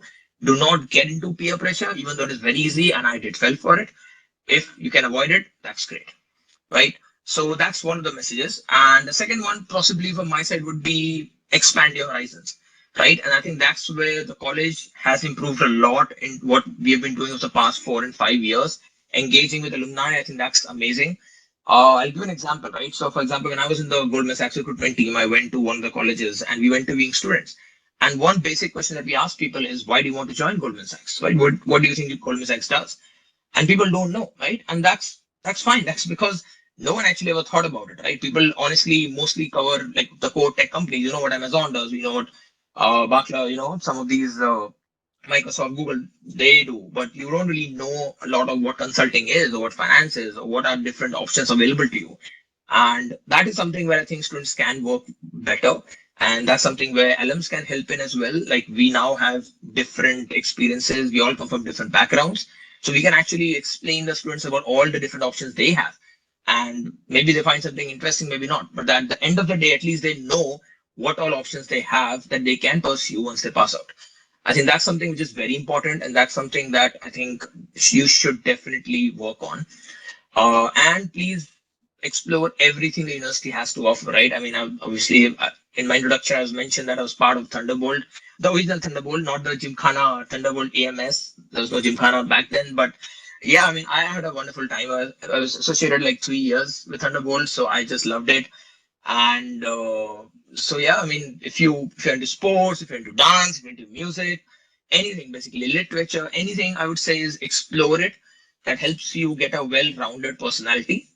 And it's not just about getting into a company. Like yes, you do geek for geek, everyone does geek for geek or lead code or whatever, and you get into a job. But how do you excel there? How do you stand out from everyone? That is dependent on a lot of your all-round personality, your soft skills.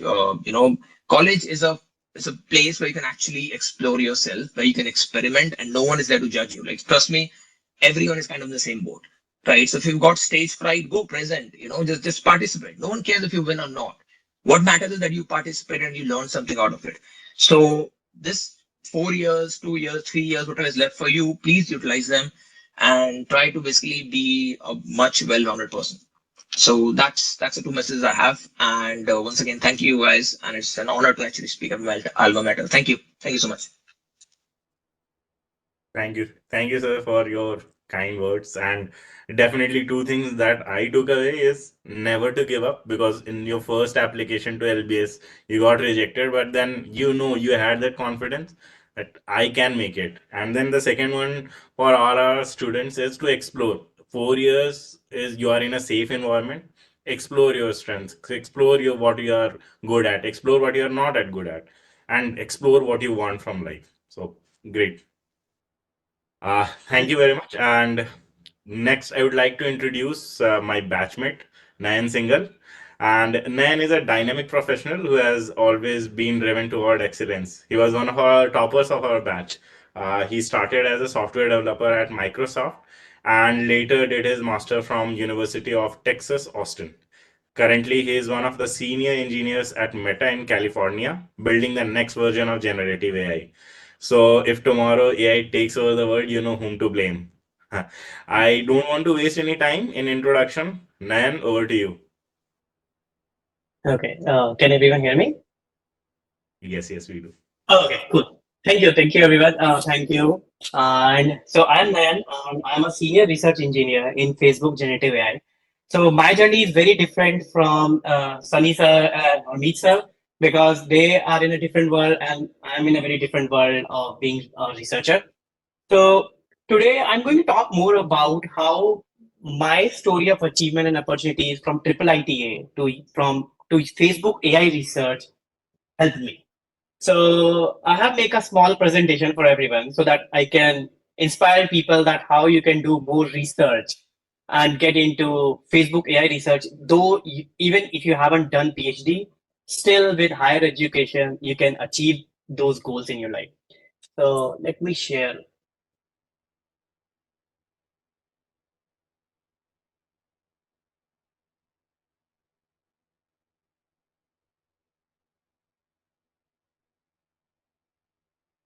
Can everyone see my screen?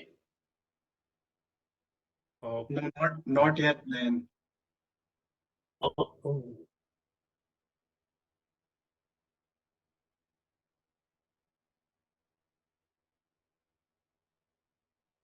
Okay, I think there is some problem in sharing my screen. We have made you co-host. Can you try once again? Mm-hmm.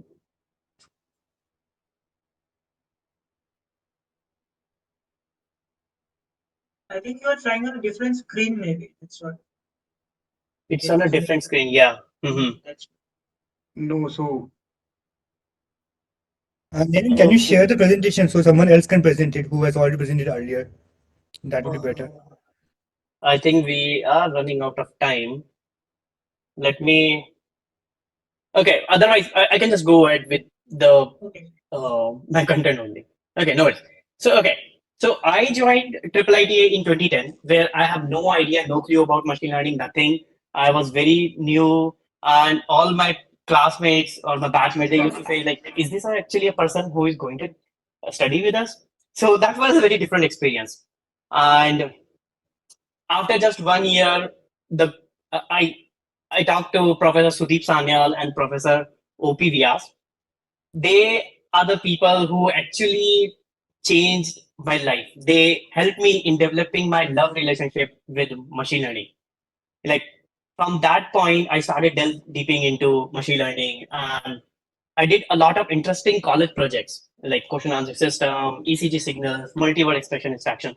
And so one thing I want to specifically point out to all my juniors is like whatever your professors, whatever professors you have, whatever opportunities you have in your college, all these projects, panels, and everything, use that opportunity by a big margin. It's like if you really care about research, if you really want to go deeper into research ideas and all, explore in triple ITA, because in triple ITA you can explore all different facets of all the things. It's like even for machine learning, there are many different domains. You can explore all of these opportunities. So that's how I developed my interest in machine learning, specifically in NLP. And because of grades, my projects, and all, I got internship in Microsoft. So though I was very excited to join Microsoft, but deep inside, I know that I didn't want to do software development because I never I like coding, but I never like feature development. So I got internship, I got placement from Microsoft, but I was not at all happy. Like I still remember, I called my mom and like, yeah, I got job in Microsoft, but I was not at all happy. Like though people were like, okay, you got 18 lakh job and everything, but I was not happy. So anyway, the best part about triple ITA that it gives you an opportunity that you can go to any university or any company for your 6-month capstone project. I have an opportunity to go back to Microsoft, join the same team, but I didn't do that. I just say no to them. I'm like, okay, I will join later on. And I applied to all the top universities. And after giving my interviews for almost 2 months with Stanford, I got into Stanford for my 6-month internship. I came to Stanford for 6 months. And that was a life-changing experience for me. It's like because before that, I didn't know how these big labs work, like how this robotics and everything, they work and they publish papers. Because that time we didn't have that much culture of publishing paper in triple ITA. So I did that and returned back to triple IT and graduated. And even from the graduation, I got 5 medals, and that the whole profile of this helped me into getting a job, getting into UT Austin. So I worked in Microsoft for 2 years, but I was not happy at all.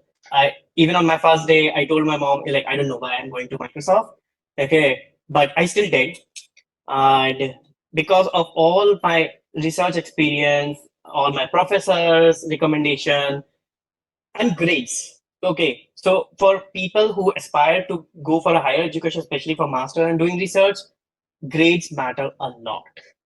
Even if you don't have good GRE score like me, I got I think 318. Okay, and people were like, it's very hard to get into Stanford or UT Austin or something like that. But what matters is your overall profile. GRE doesn't matter a lot. So I joined UT Austin, and in UT Austin, the one of the best part is you can design your own courses. You don't have to go through operating system, compilers. You can take your own courses. So I designed my courses like, because I was more passionate toward machine learning. So I did computer vision, machine learning, speech processing, reinforcement learning. And because of my passion toward machine learning, I stayed in college for another year and did a thesis with my advisor. And we developed a first video compression model. And I have never thought about that. I'm going to make a video compression model. And that was through machine learning.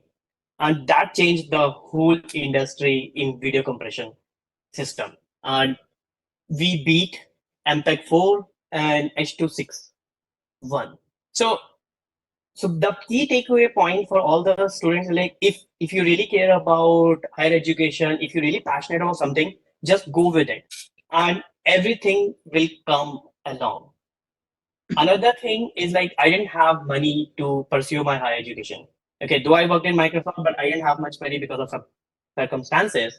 But UT Austin is so good that they provide me all the funding, and my whole master program, which is around 1 crore in Indian rupees, was all funded. I didn't have to pay even a single penny. And even apart from that, I was earning more than what I was earning in Microsoft. So masters pays me more than Microsoft. Because, okay, so now let's get back to to UT Austin. So I did publish a paper and everything, and I applied to Facebook AI research because that is what my interest lies. And because of this experience and everything in my past, that I was among the few master student who joined Facebook AI Research Lab. Like, Facebook AI Research is the place where only PhDs, they hire only PhDs. And I was among the few people who joined as a master. And from there, my life changes drastically. It's like I started doing a lot more research. I delved deeper into speech processing. We published multilingual ASR for 70 languages, which no other company has done before. We did multi-model speaker verification. So the point here is, like, if you really care about research, if you really care about higher education, if you have passion, go with that. Everything will come. It's like no degree, nothing can change things. I have another slide. So after this, research is one thing, but what's next? Okay, people are working on AI and everything, but my intention is not just about just doing research, but how can I productionize it? How can I make AI usable, accessible to everyone? So me and my team, we started focusing on shrinking the 1 GB or 2 GB model to 25 MB model. And 2 years back, we launched 2 products from Facebook that is all machine learning based. And that was Portal and Ray-Ban Stories. That is smart glasses. I was actually wanted to show you the video, but because my sharing presentation is not working, so it's fine. So one point I want to mention here is, like, you can actually get research into production and change the whole journey, change the whole AI journey for everyone. So what's next for me now? So these days I am working specifically on VoiceBox, which is a new generative AI model. Like, that is also inspired by ChatGPT. Like, a lot of people are working on ChatGPTs. So why not us? Let's go with that. But ChatGPT is more like large language model. So we're like, okay, how about we have something that can generate your own voices? So right now, Rishabh is doing everything. How about if he gives us his 3-second audio to me, and I write the whole script with his face, with his avatar and everything, and he doesn't have to record any video or something like that. Or he doesn't have to be present in the meeting. So we are exploring VoiceBox, and I'm still in the quest of exploring the future of AI. So the key takeaway points for all the students in IIITA is the power of higher education. Higher education, specifically if you're looking for specific domains like for distributed system, computer vision, reinforcement learning, robotics, higher education helps you a lot. It advances your knowledge and expertise. And all things start from triple ITA itself. From the time you step into triple ITA, look for those opportunities. Look for all the things you can do in research. Talk to your alumni, talk to your professors, and network with all the experts. Like you can talk to me about if you have really care about research. And one question which a lot of people generally ask me is like, hey, I've heard that after masters you will still join as a software engineer, you will still be doing the same work you are doing before your masters. I'm like, no. If you have that passion, you can do whatever you want.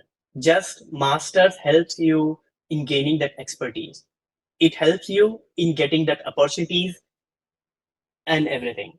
Just one degree more and you can actually do more things in your life. That's more about from my side. Okay. Thank you everyone.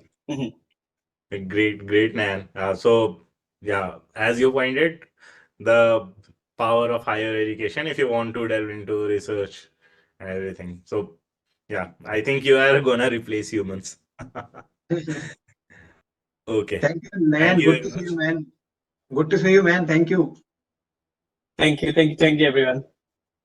Great. Thank you, Dan, for motivating our young students for higher education, because this is what is currently missing in most of them. They just want to get some job only, but maybe your I think advice will be inspiring to them. Thank you. Thank you, Dan. So we'll connect many people and you also for motivating more students for this research work. Yes. Thank you, sir, everyone. Thank you, everyone. I thank you for your motivating me. I'm used to here. Yes, sir. So I'm having a conversation with Thank you, Preeti, sir, especially on one project, and we will connect soon. Great to see you, sir, after so many time. Yeah. Thank you. So, ladies and gentlemen, let's move to our next guest, Ankit Mittal, sir. And to introduce him, he is a seasoned professional with over a decade of experience in software industry, and he is currently he is serving as a principal solution architect at Arcesium. He began his career as an analyst and further elevated to roles like solution architect, demonstrating his expertise and dedication. Let's hear more about his journey that started in India and is currently at US. Join me in welcoming Ankit sir to hear more about his journey. Over to you, sir. Thanks, Rishabh. I really appreciate your skill in concising all that only out of my LinkedIn. So great job. But we'll talk on more details. So hey everyone. First of all, I want to congratulate the institute director, dean sirs, everyone who strive to make this event possible, connecting all of us over the period of 2 days. So great job, everyone. And then to all the students, right? You are the cream of our country to make it into triple IT. So no doubt on that.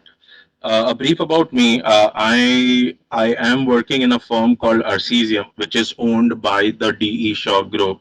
I don't know how many of you know about that, but I believe when I was there back, it used to come. So it is owned by DE Shaw. Um, I'm based out of New York. I'm working as a principal solutions architect. My job requires me to talk on a day-to-day basis to CEOs, CFOs, people who are at the top of their game. I have to understand their problem, design solution, and then sell them. Why I'm telling you this is because as part of my speech, right, I might not have any fancy background similar to how Sunny and Harmeet had, right? So I want to focus on the aspect of journey. What I mean by that is create your own journey, right? I was a very average student. I was a 7 pointer. I was not a 9 pointer. I was not like always there in the class, right? But My point being, create your own journey, right? So so when you get into triple ITA, right? Uh, Back in the school, I was average, but I had the zeal to learn more stuff, right? I was interested in computers, so I got into triple ITA. But see, the point is, right? Triple IT is just part of that journey. You have to learn the tools that triple IT gives you, right? Be it technical, people, whatever, right? And get there. And it's not that, and it's okay, some people might get there earlier, few years earlier, some people might get there few years later. That is totally fine. And I think someone made a very good comment here, that you get when once you deserve. So the universe has this beautiful way of getting you what you deserve, right? So don't worry about that. Chalk out your own journey, enjoy the journey, right? It's okay if you don't understand things. It's okay if you are a 6 or a 7 pointer, right? It's it's it's okay. Make sure every next day you're learning something new. Make sure the graph is always upward. The direction of the graph is what matters. That is what matters, right? It could be steep for someone, it could be slow for someone. That is totally okay, right? And it's okay to fail. Even in my career, right, over last 10 or 12 years, when I first got out of triple ITA, even then I was confused. I didn't know what I wanted to do, right? I got a job. Triple IT makes you very easy to get a job, right? It's not, if you are in triple IT, you will get a job. I got a job as a software engineer, but I figured out core tech is not for me. I think Sunny made that comment, right? It was not for me, but I didn't know that. I worked there for 1.5 months. I wanted to learn more. I took up this finance course, right? And went for my MBA. I did my finance. I got into DE Shaw, and that's when I realized this is what I'm made for. I like to solve problems. I like to help people, right? I want to get into the weeds of things. And that's when I found my calling. I never planned to move to New York. I never planned to work with CEOs or CFOs. The only thing I was passionate about was solving problems. And I think the universe found a way to get me that okay, I think you belong here better, and you should get there, right? It just so happened. So the point I'm making is, chalk out your journey, be passionate about it, enjoy that, right? And leave everything else to the universe. It will take care, right? But figuring out that path and enjoying that is the important point. Now, I do want to spend 2 or 3 minutes on the tips for the students, very, very objectively, what you should focus on apart from your courses in triple ITA, because I definitely think will help you in your corporate journey. And then I do want to open the floor for any questions if you want to get into the details, right? So number one thing, I want all of the students to focus on developing your people skills. Guys, people are what run businesses. People are what run the world, right? Please learn to break a conversation. Learn how to, if you don't know the person, learn how to initiate a conversation. Learn to say a hi, right? Uh, Learn to listen. Learn to listen to them. People love, like, we all are human beings, right? We want people to listen to us. If you are able to listen, empathize, trust me, 50% you have attained success in your career, right? People are what run businesses. Spend time in developing your people skills, right? Number two, build connections. What I mean by that is, go to a gym. If your persons are, if you're playing a sport, play a sport. Connect with people playing a sport. Go to and join an NGO. Try doing different things. Get out of the couch. Is my point, right? Go out, do whatever you want, and connect. Build connections. People skills, connections. These two are the most critical thing I want you guys to focus on. Number three is always prepare. Create this habit of preparing for stuff, right? Be it a meeting, be it a call, be it a presentation. Make it a habit, like get in front of the mirror and prepare. Last is learn to tell a story. Anything, right? I know we all write pointers, but understand we are human beings, right?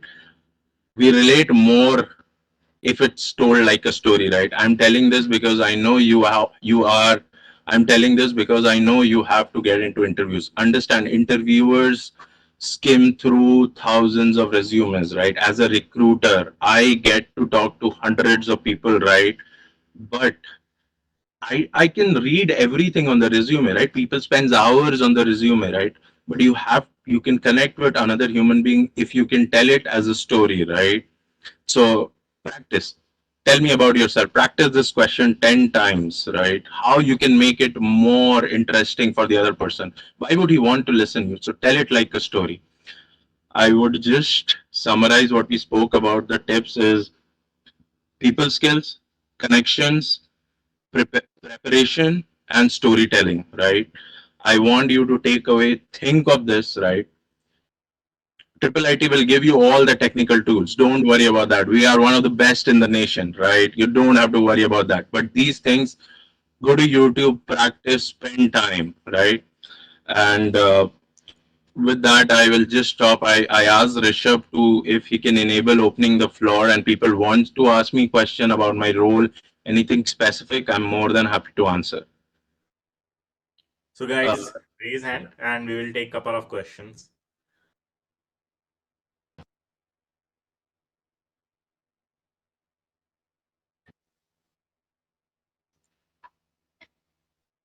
Ankit, not a question, but thank you for sharing your memory. Dr. KP Singh here. So we love to invite you more for engaging students and motivating them to do your best, whatever they are willing to do, and engaging in sports and other activities. So we involve you more on motivating the students, current students more. Absolutely, sir. Absolutely. Thank you, sir. Definitely. I want to do more for the institute, for the students through my experience. So, yeah, looking forward to it. Thank you. Thank you, sir. I also resonated with your story a lot because I was not a 9-pointer. I tried to be an 8-pointer but stuck at 7.9.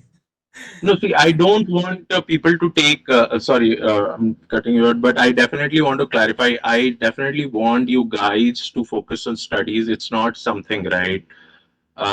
We all have been good. We have slightly more IQ than the normal crowd. That's why we are in triple ITA. So I don't have any. The point I'm trying to hammer is, right, it's just the tool. Like GPA is a tool, but you have to focus on a bunch of other stuff. Start preparing now for that. Will get you success, right? Like people skills, connections. Typically, I have observed uh, we tend to focus less during our UGs on that, which I want people to focus more and will definitely help you get there. I agree, sir. These soft skills, I also realized at a later point of time that people work for people and people leave people. They don't work for companies and they don't leave companies. So these sort of people skill, networking skill adds a lot. Adds a lot to your, I mean, social wealth that you create over the time. So I think great input. And the other point that you stated was be a storyteller, hammering in to introduce yourself, relating all your achievement through a story. So that also I think is a great input. Yeah. I think.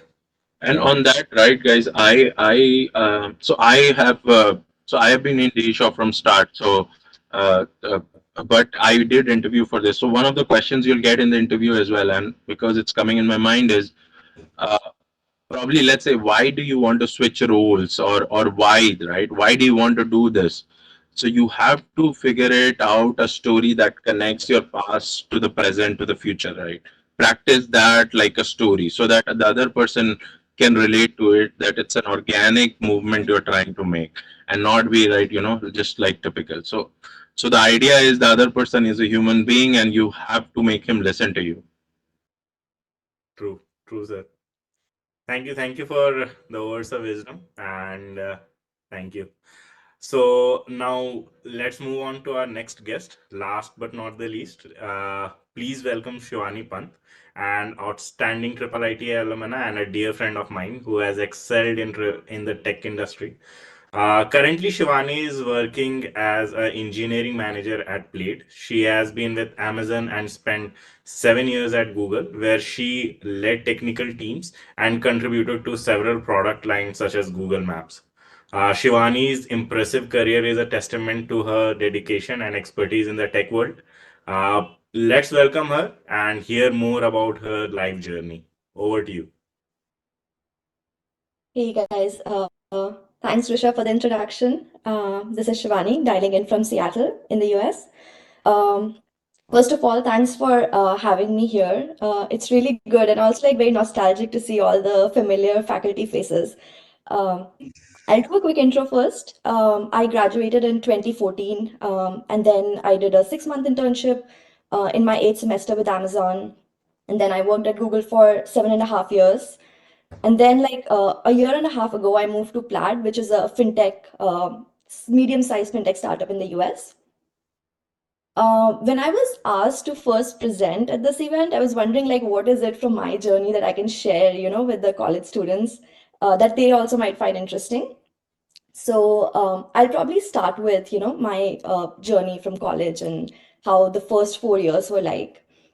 So when I joined, I mean, we all joined college almost the same way, right? Like pretty innocent, not knowing like what we were actually interested in. Um, and I feel like, like also excited to learn from all the amazing teachers that we had and all the DS, algos, and operating systems. And, the whole course curriculum was super exciting. Um, but I think one thing that I did not realize at that time is that you also learn a lot and you get influenced a lot from your peers. So I think one thing that is really important is to surround yourself with, the folks that actually like inspire you and motivate you. Because college is also a time where you are kind of exploring yourself. Like you don't know yourself, like what your motivations are or like what your strengths and your weaknesses are. So, as an example, right? Like I remember I was not a person who was super motivated by grades and pointers, um, much like I think few of the others as well who have mentioned here. So for me, I remember I used to like study decently for not covering the whole syllabus, but I was like, okay, I'll just study so that I get all right grades and sit through the exams and all. Um, but I remember, like, I think it was in the 3rd semester or something. Like, my friend was like, I had a very close friend who said something about, like, hey, you're spending time on this anyway. You're going to give an exam tomorrow anyway. So why don't you put your 100% to it? And I think that is something, again, like, motivation is different for different people. For me, that was the most interesting or like something that stuck with me, that if I'm spending my time and my energy on something, then I would rather like do it at 100% and go all in. And that is to say that everybody has a different story, different things that resonate with them, and college is a great time for you to explore that part about yourself and give yourself the time and space to find your own journey. At the same time, I think there are also things that might demotivate you sometimes. So like thinking about it, I remember the first 2 years just flew by, and I was in the 3rd year and some of the companies were coming for placements. And I was not doing a lot of competitive programming like a lot of my other people in the batch were doing, top coder, code chef, ACM, and I don't know what all. So now that I think about it, I think I was too stressed out about that part more than I had to be, because for me, like I enjoy coding, but I don't enjoy it that much to like get into that space. So for everybody, it's different, right? It's like try to figure out like what is it that you enjoy, what is it that motivates you, what is it that you also like enjoy learning about, so that you can kind of carve that into your journey and like what you want to do in the future. So right after college, I joined Google. This is like another, the second phase of life, which is, after graduating, you start working. So in Google, I worked oh yeah, I got my offer from Google Japan office. So by the time I gave my interviews, it was too late for the visa interviews and everything in the US. So I remember I accepted an offer from Tokyo office. And I was really nervous because I did not know the language. I did not know anybody. The food was all new. But I still was like, okay, I'll take the chance because it was working for, I remember a team in Google Maps, and I really, liked that team. So that is to say, like you don't have to have everything figured out. Like believe in, like have some faith in yourself and take chances, like as much as you can. Um, so I there I got to work with the features like if you use Google Maps, you might have used, adding a route, adding a stop to your route, the dynamic traffics, reroutes, all of those things were like something that my team worked on. And on top of it, like the whole experience of living outside and like, learning new culture was a whole like thrilling experience in itself. And I think it kind of continues, right? Like even so after I had worked in Google for 7.5 years. I remember it was a year and a half back where again I was feeling that okay, maybe I want to change a little bit. Like at Google I got really good opportunity to dive deep into technical details, working on maps, working on BigQuery, which is the data warehouse platform. But what I also wanted to learn was a little bit more about the business. And so the right move for me at that time was working like to move to a smaller company where I could get to also test waters and learn about like what does it mean to run a business. So a year and a half ago I joined Plaid, which is a medium-sized US fintech startup. And when I joined, it was like 300 people, and it was also like during pandemic. So again, like a riskier time than usual to join smaller company. And um, the economic situation was also a little bit, dicey around COVID time. But I think it has turned out, it's a little bit too soon to say because it's only been a year and a half. But for now, like it has been a pretty exciting journey. Like I'm getting to learn about the go-to-market team, the sales team. How do you price your products? Like how much, should you price it as per call? Should you price it as subscription model? Also, like the company grew from like 300 to 1,000 employees in the last 1.5 years. So I got to like shape a lot of the tech strategy, like where should we invest our engineering resources, what should be our, like which platforms we should be using. So as a part of that, I also moved from being a software engineer to being an engineering manager. Um, but again, like let's see how this thing goes. But it's definitely like what has worked well in that year and a half is for me like getting this opportunity to learn the space. I think Harmeet sir or somebody mentioned about running a business is a whole different game, and you get to see this side of it when you're working at a smaller company. um, but yeah, that has been like how my corporate journey has been till now. One thing that I cannot go like, of course, like I cannot ignore is what it is like to be a woman in tech. Uh, I mean, when I joined college again, it was like 1:10 was the ratio, right? Girls is to guys, and it kind of continues in the industry as well. So you kind of get used to being the only woman in the room.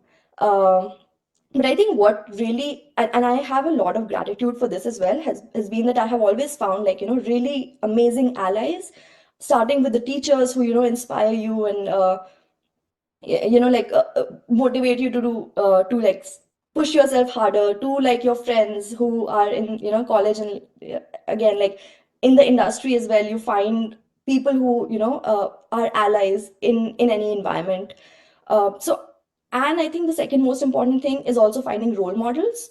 So I remember, and that is true for anybody, right? Like as a girl, I'm saying, but like also if you are living in Japan, you might be the only like Indian who's working in the whole like Google Maps team, which was the case with me. So like finding somebody else as well who is, who has gone down the same path and the same road as you and is there to give you guidance. I think that is something super, super crucial, like which like it's definitely worth reaching out to people and like finding those people who have gone through the same path.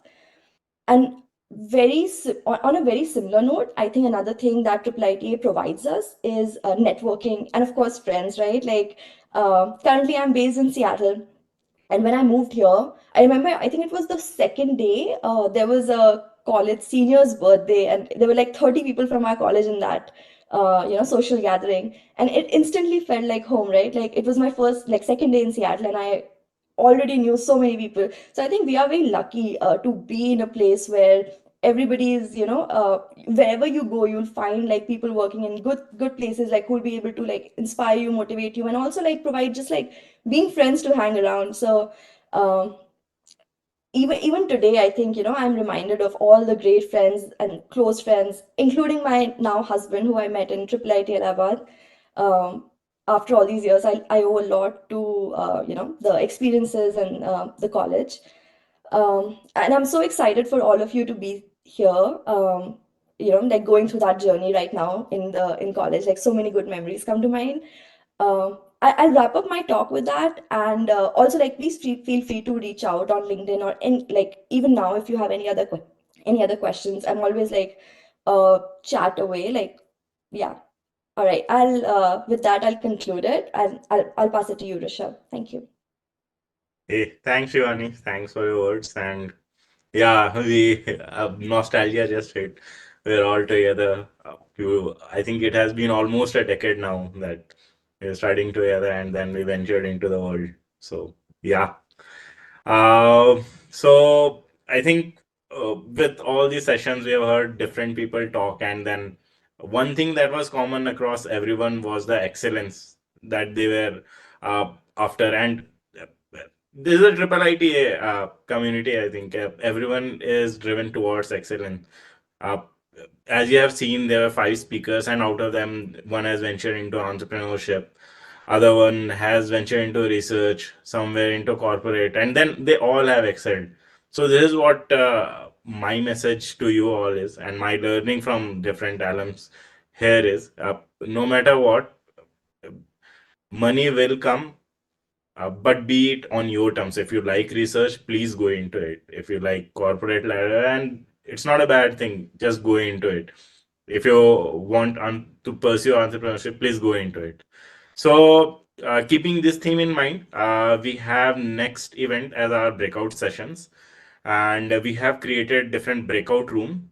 If you're using our WebEx application, you can see those breakout rooms in the top section by clicking the breakout sessions.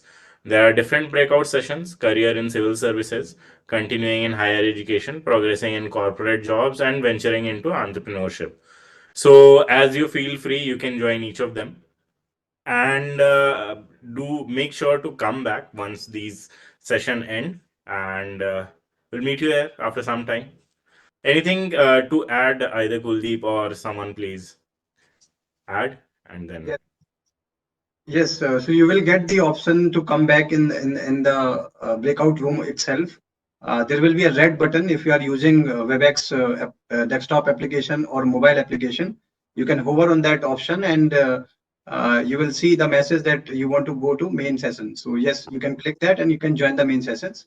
But during the breakout sessions, main sessions will not be having anything. So yes, you can continue joining in the main session, and as soon as the breakout session is over, you can come back to the main session, and we'll proceed with the rest of the alumni meet. Thank you, Kumar Rishabh, for wonderfully narrating and managing this wonderful session. It is really, I think, inspiring to our current students. Thank you. thank you, sir. My pleasure. It was an opportunity to grab on. Yeah. Yeah, Rishabh should thank me. Kuldeep, you are at the back. You are managing the whole show, actually. Correct. Yeah, sir. Thank you, sir. Thank you. Yeah, so let's move on to the breakout session, I feel, right? Okay. Just to add, so if I mean anyone wants to switch between sessions, you're also free to do so. You will get options to switch between each of the sessions. Okay. Correct, Thank you. correct. So let's join the sessions. I request all the panelists of different breakout sessions to join immediately. Thank you very much. Okay, thank you, guys.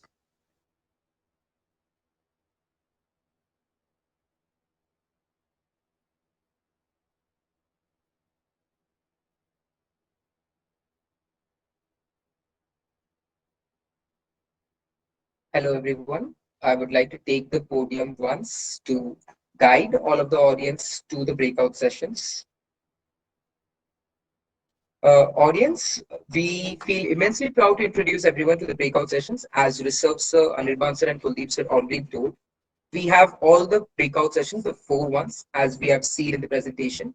Continuing with higher education, led by Dr. Shikha Baghel, postdoc researcher at ISC Bangalore, followed by venturing into entrepreneurship, led by Mr. Vineet Sagar, co-founder and managing partner at Venture Garage, New Delhi. Progressing in corporate jobs, led by Mr. Vatsal Misra at Google. And finally, a career in civil services and other government jobs, led by Mr. Kuldeep Panchal, Manager at Power Grid Corporation of India Limited. Audience, with due notice, please everyone note the methodology to navigate to your desired WebEx breakout sessions. Navigate to the top of your screen where you may see the tab under breakout session. On opening the drop-down menu, you will be shown the options for the 4 breakout sessions, and on clicking the desired one, you'll be redirected to the one breakout session which you wish to attend. After your breakout session ends, we all expect you to join the main webinar where the further proceedings of the event will be continued.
Hello everyone.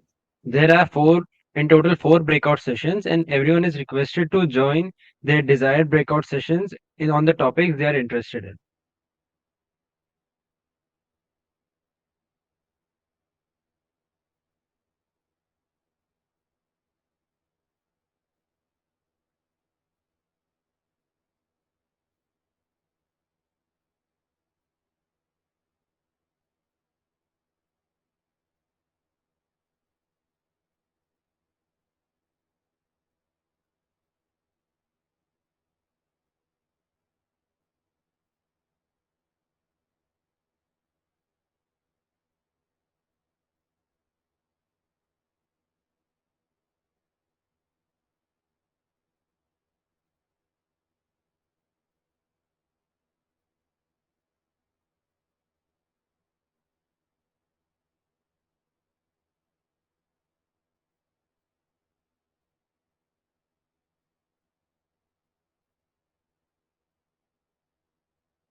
All the participants who are in the main session are kindly requested to join their desired breakout sessions.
Hello. Participants are requested to either navigate to the breakout sessions and join the desired breakout sessions as shown on their screen. And in case of any inquiries, they are requested to message or chat to any of the moderators or the volunteers if they have any difficulty in navigating to their desired breakout sessions. Once the breakout session ends, everyone is requested to redirect themselves to the main window, to the main event, continue with the proceedings of the further event.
Hello everyone.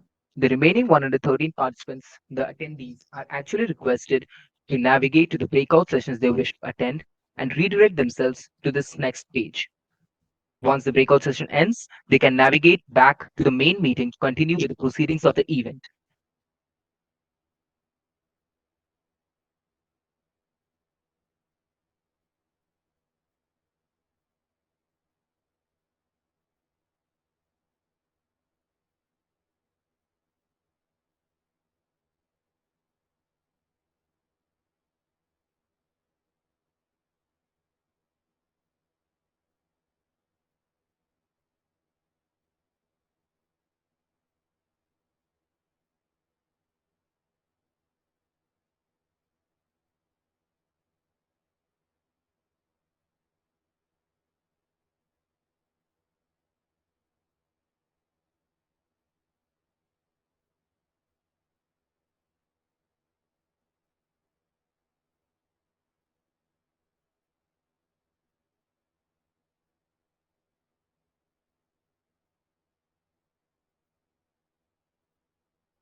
In our shared love for creativity, harmony, and connection. So, to start us off, we have Mohit, Kovid, and Nishant of the Music Society Virtuosi with their singing performance.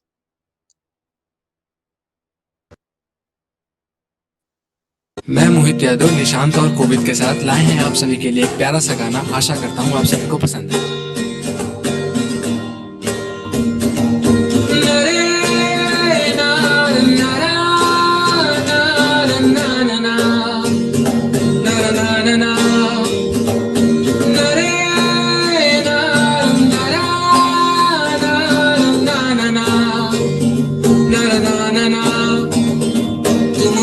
से बताना हम समझ जाएंगे, तुम हल्की सी शर्माना हम तेरे हो जाएंगे।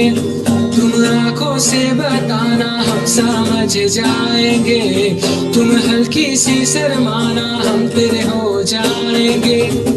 100 साल का मेरा एक दिन हो जिसमें तेरी तस्वीर ना हो, मेरी ये जिंदगी जिसमें तेरी खुशबू ना हो। मेरी पहली मोहब्बत, पहली मोहब्बत, पहली मोहब्बत है वो।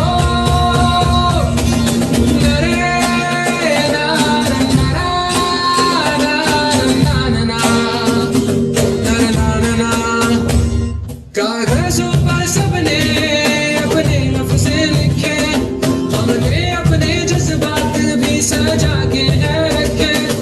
कागजों पर सबने अपने लफ्ज़ लिखे, हमने अपने जज्बात भी सजा के रखे। मेरी दिन भी तू, मेरी शाम तू, मेरे रात के सपनों में तू, मेरी आहटे तेरा नाम ले, ये बात तू मान ले। 100 साल का मेरा एक दिन हो जिसमें तेरी तस्वीर ना हो, तेरी सी है मेरी ये जिंदगी जिसमें तेरी खुशबू ना हो। मेरी पहली मोहब्बत, पहली मोहब्बत, पहली मोहब्बत है वो।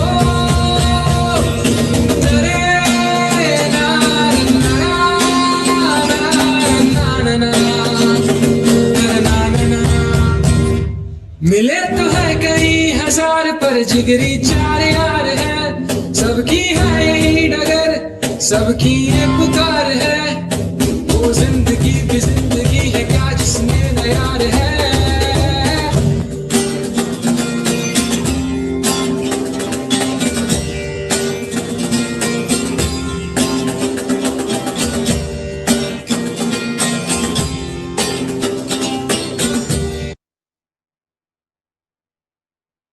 That was truly a phenomenal performance. Next up, we have the mesmerizing guitar performance by Sorish Das, son of Dr. Sudipta Das, Assistant Professor of Department of Management Studies. Namaste.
That was a wonderful performance. Now we have Shushmita, a second year student at IIIT Allahabad from IT branch with her dance performance.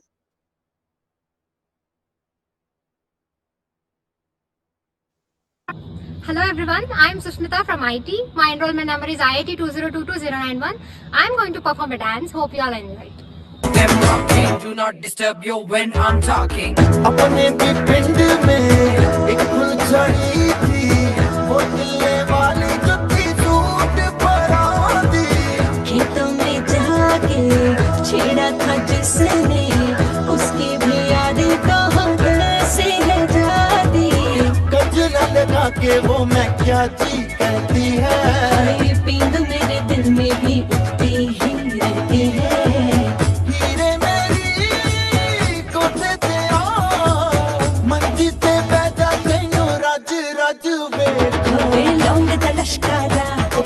जान से प्यारा, ओ baby ये चमका दिल साडा, ये दिख गया प्यार ये पटियाला की।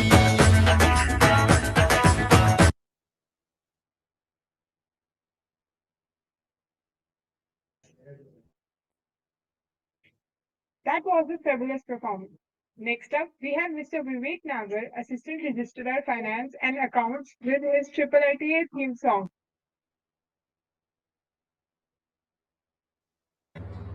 Hello, IIITians, alumni. Welcome to the Global Alumni Meet at IIITA. So, on the occasion, I have brought to you a theme song written by me, composed by me. So, just enjoy and get rejuvenated towards your alma mater. Have a burning desire, just aim for the higher. Have a burning desire, just aim for the higher. Raise yourself up, up, up and away.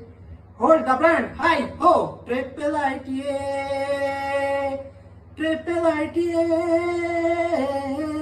IIITA. It's a story of passion, share brick by brick creation. It's a story of passion, sheer brick by brick creation, dedicated teamwork leading all the way. Hold the brand high, ho, IIITA. Oh yeah, yeah, yeah.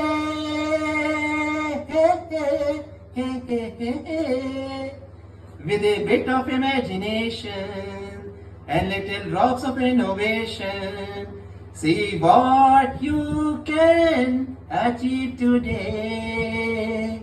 Hold the brand high, ho, IIITA, IIITA, IIITA, where we treat learning as fun.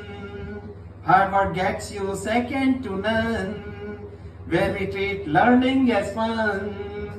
Hard work gets you second to none.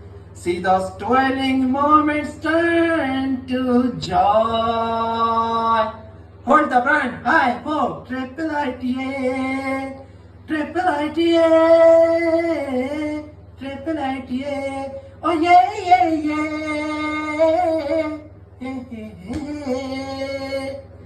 Come on, make us a pledge. Let's strain to last stretch. Come on, make us a pledge. Let's strain to last stretch. Join your hands up, up, up, and say, hold the brand high, ho, IIITA, IIITA, IIITA.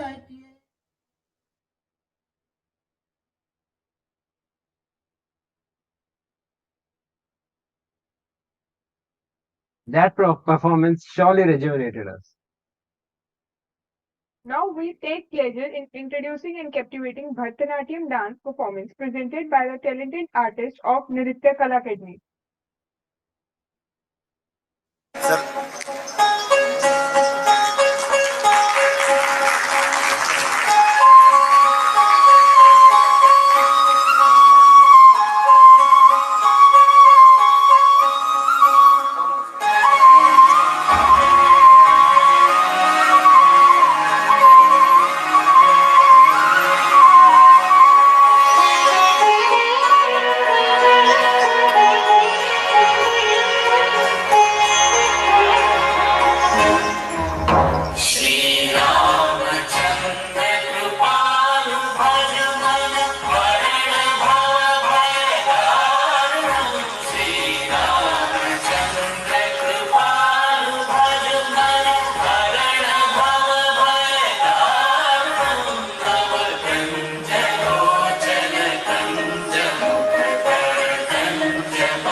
That was such a mesmerizing performance. So this leads us to the end of the cultural program. I'm sure we all felt the energy in those performances. We appreciate all the performers for taking out their time to send us their videos to make this meet more memorable. Dear participants, as we approach the conclusion of this remarkable online gathering, we want to express a deep gratitude to all those who have played a vital role in making this event a success. With that in mind, we would like to invite Professor Anupam Agrawal, Dean of Alumni Affairs and Chairman of the Organizing Committee, to deliver the vote of thanks. Please, let's show our appreciation through virtual applause and emojis. Thank you for inviting me for vote of thanks. It was really a wonderful event. I enjoyed each bit of it, and I saw actually our whole IIIT fraternity, including our alumni, our faculty, staff members, students. Everybody were participating with enthusiasm and interest. It was really a wonderful event, and for this, it is difficult to include everybody, but as far as I possible, I will try to express my thanks to those people who have contributed. First of all, I would like to thank our Honorable Director, sir, who motivated us to organize this event, and with his guidance and guidance, we could organize it and support. Next, I would like to also thank our Board of Governors Chairman. Being away on holiday, he basically spent his time to write a video, make a video message for all of us, because he has keen interest in alumni and development of relations with our alumni. So I am sure that his inspiring words, everybody has got it through his message. I'm also thankful to our Dean, Professor O.P. Vyas, and HOD Dr. K.P. Singh, who were present in the meeting, and they also inspired us, all the alumni and the students. Then there were enormous efforts by different committees, like we had a alumni core committee where we had 15 members, and those were Anirban Gobal, Kuldeep, Vineet Sagar, Vatsal Mishra, Rahul Jaiswal, Shikha Bagil, Nikhil Kumar, Abhishek Jaiswal, Ayush, Kumar Rishabh, Roshan Raj, Rajiv Saxena, Taruna Gupta, Vindesh Pandey, Himadri Shah, and whatever time they could give, they tried to support. But I am really thankful to Anirban Gowal and Kuldeep and Vineet and Vassal and others to really actually take initiatives, and day and night they were guiding us, our students, to make preparations, because most of the ASSIC committee members were actually not aware of these procedures, like how to handle WebEx, how to organize this big event. So I think their guidance was very supporting to them, and I think these students have learned a lot how to organize such a complex event. And then our alumni office members, Santosh and Rajchandra, they also contributed in an enormous way, day and night. Then I would like to thank major our events were alumni stories and breakout sessions, cultural team efforts. So in alumni stories, I would like to thank moderator Kumar Rishabh, because he very well managed the alumni stories of 5.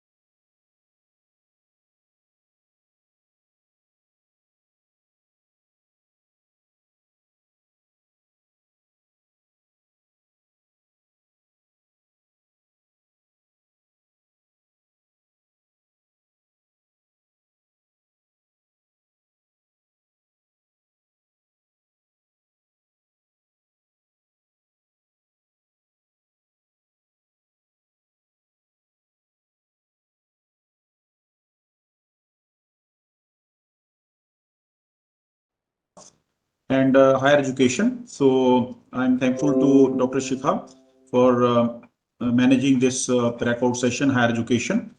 Then this government and civil services area moderator was actually Mr. Kuldeep Panchal, and his team members were Vijit and Satish Kumar. And I think if I am forgetting somebody's name, please forgive me.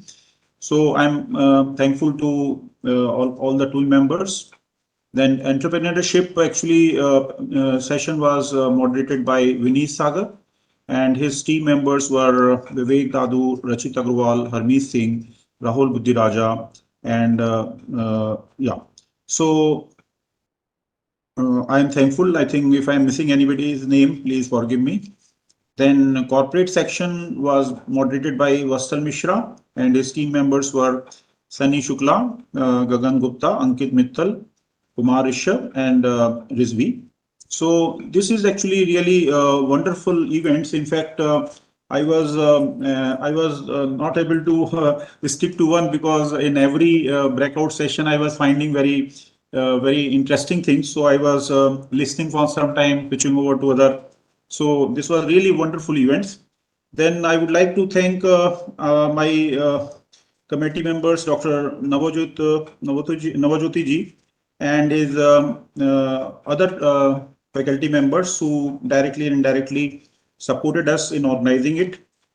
Then I would like to thank our network and maintenance committee in charge, Dr. Venkateshan, and his team, Shri Ajay Tiwari ji, and other members in making this whole network working all the time.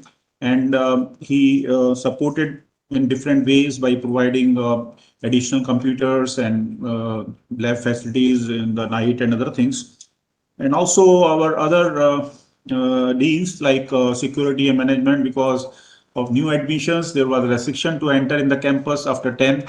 So for this event, all the ASSIC members were working inside the campus. So they granted them, on my request, a special permission to all the members to work inside the campus. Then our other staff members and officers, like AC room for arranging AC in late hours and holidays, they supported us. So what I'm trying to say, each and every person has supported a lot, and this whole event is organized.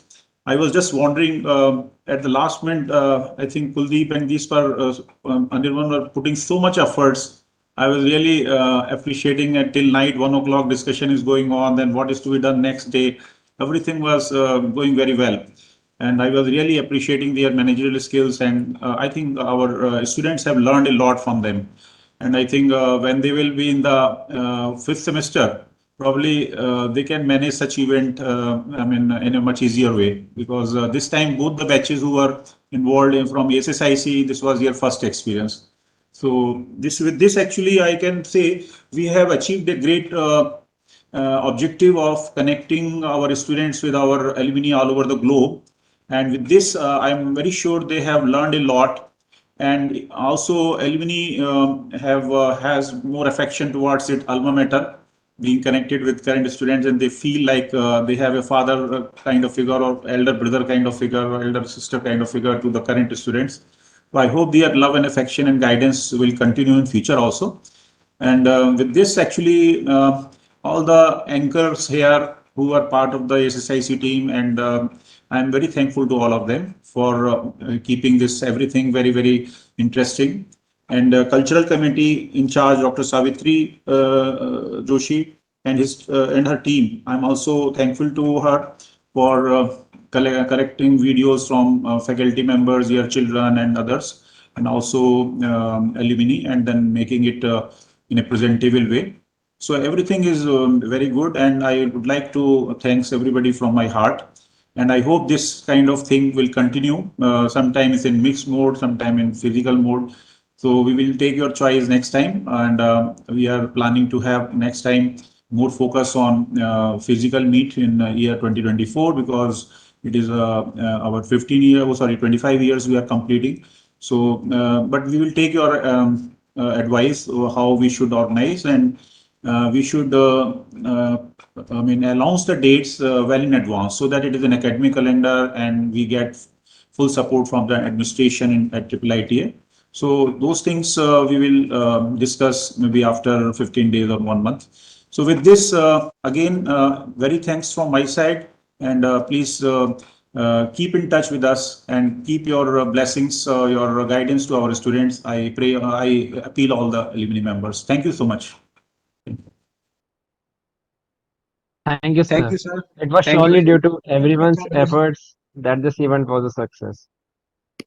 So now I request all of you to please stand up for the national anthem.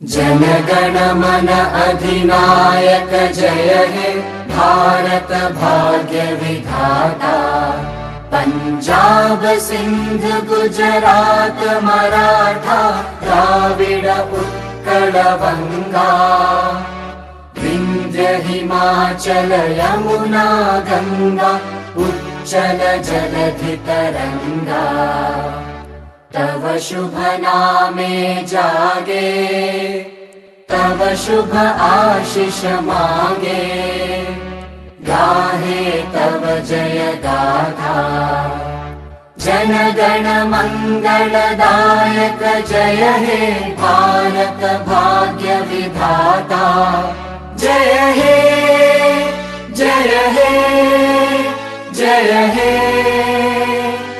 जय जय जय जय हे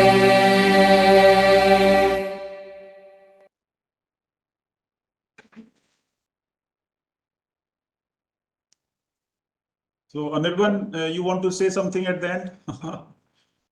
Okay, so thank you very much IIITA and all the organizing committee members. Thank you, Honorable Director and Dean of Alumni Affairs, for your support and the idea of organizing this global alumni meet virtually. And many thanks to all the all the volunteers as well as the SSIC committee. They also worked very hard, and I think they also learned many things on how to organize such events. Maybe in the future also, these students can just pass on their knowledge to the juniors. And also, I'd like to thank all my committee members, all esteemed alumni, for taking out time from their busy schedule and attending meetings and just instructing the various student volunteers on how to work and how to proceed. Especially the poster things, I would like to especially thank the creative committee, because posters were very much important for publicity and they're very difficult to design. At the last moments, we were getting some names. So special thanks to this creative committee as well. As special thanks to like Kuldeep and Vineet for organizing, for arranging, especially alumni from government sector and other fields, entrepreneurships. It was very difficult to get them from their busy time schedule to arrange such, people and well distinguished alumni for abroad as well as from India. So many thanks to them for organizing. And again, one final thank you to the entire organizing committee.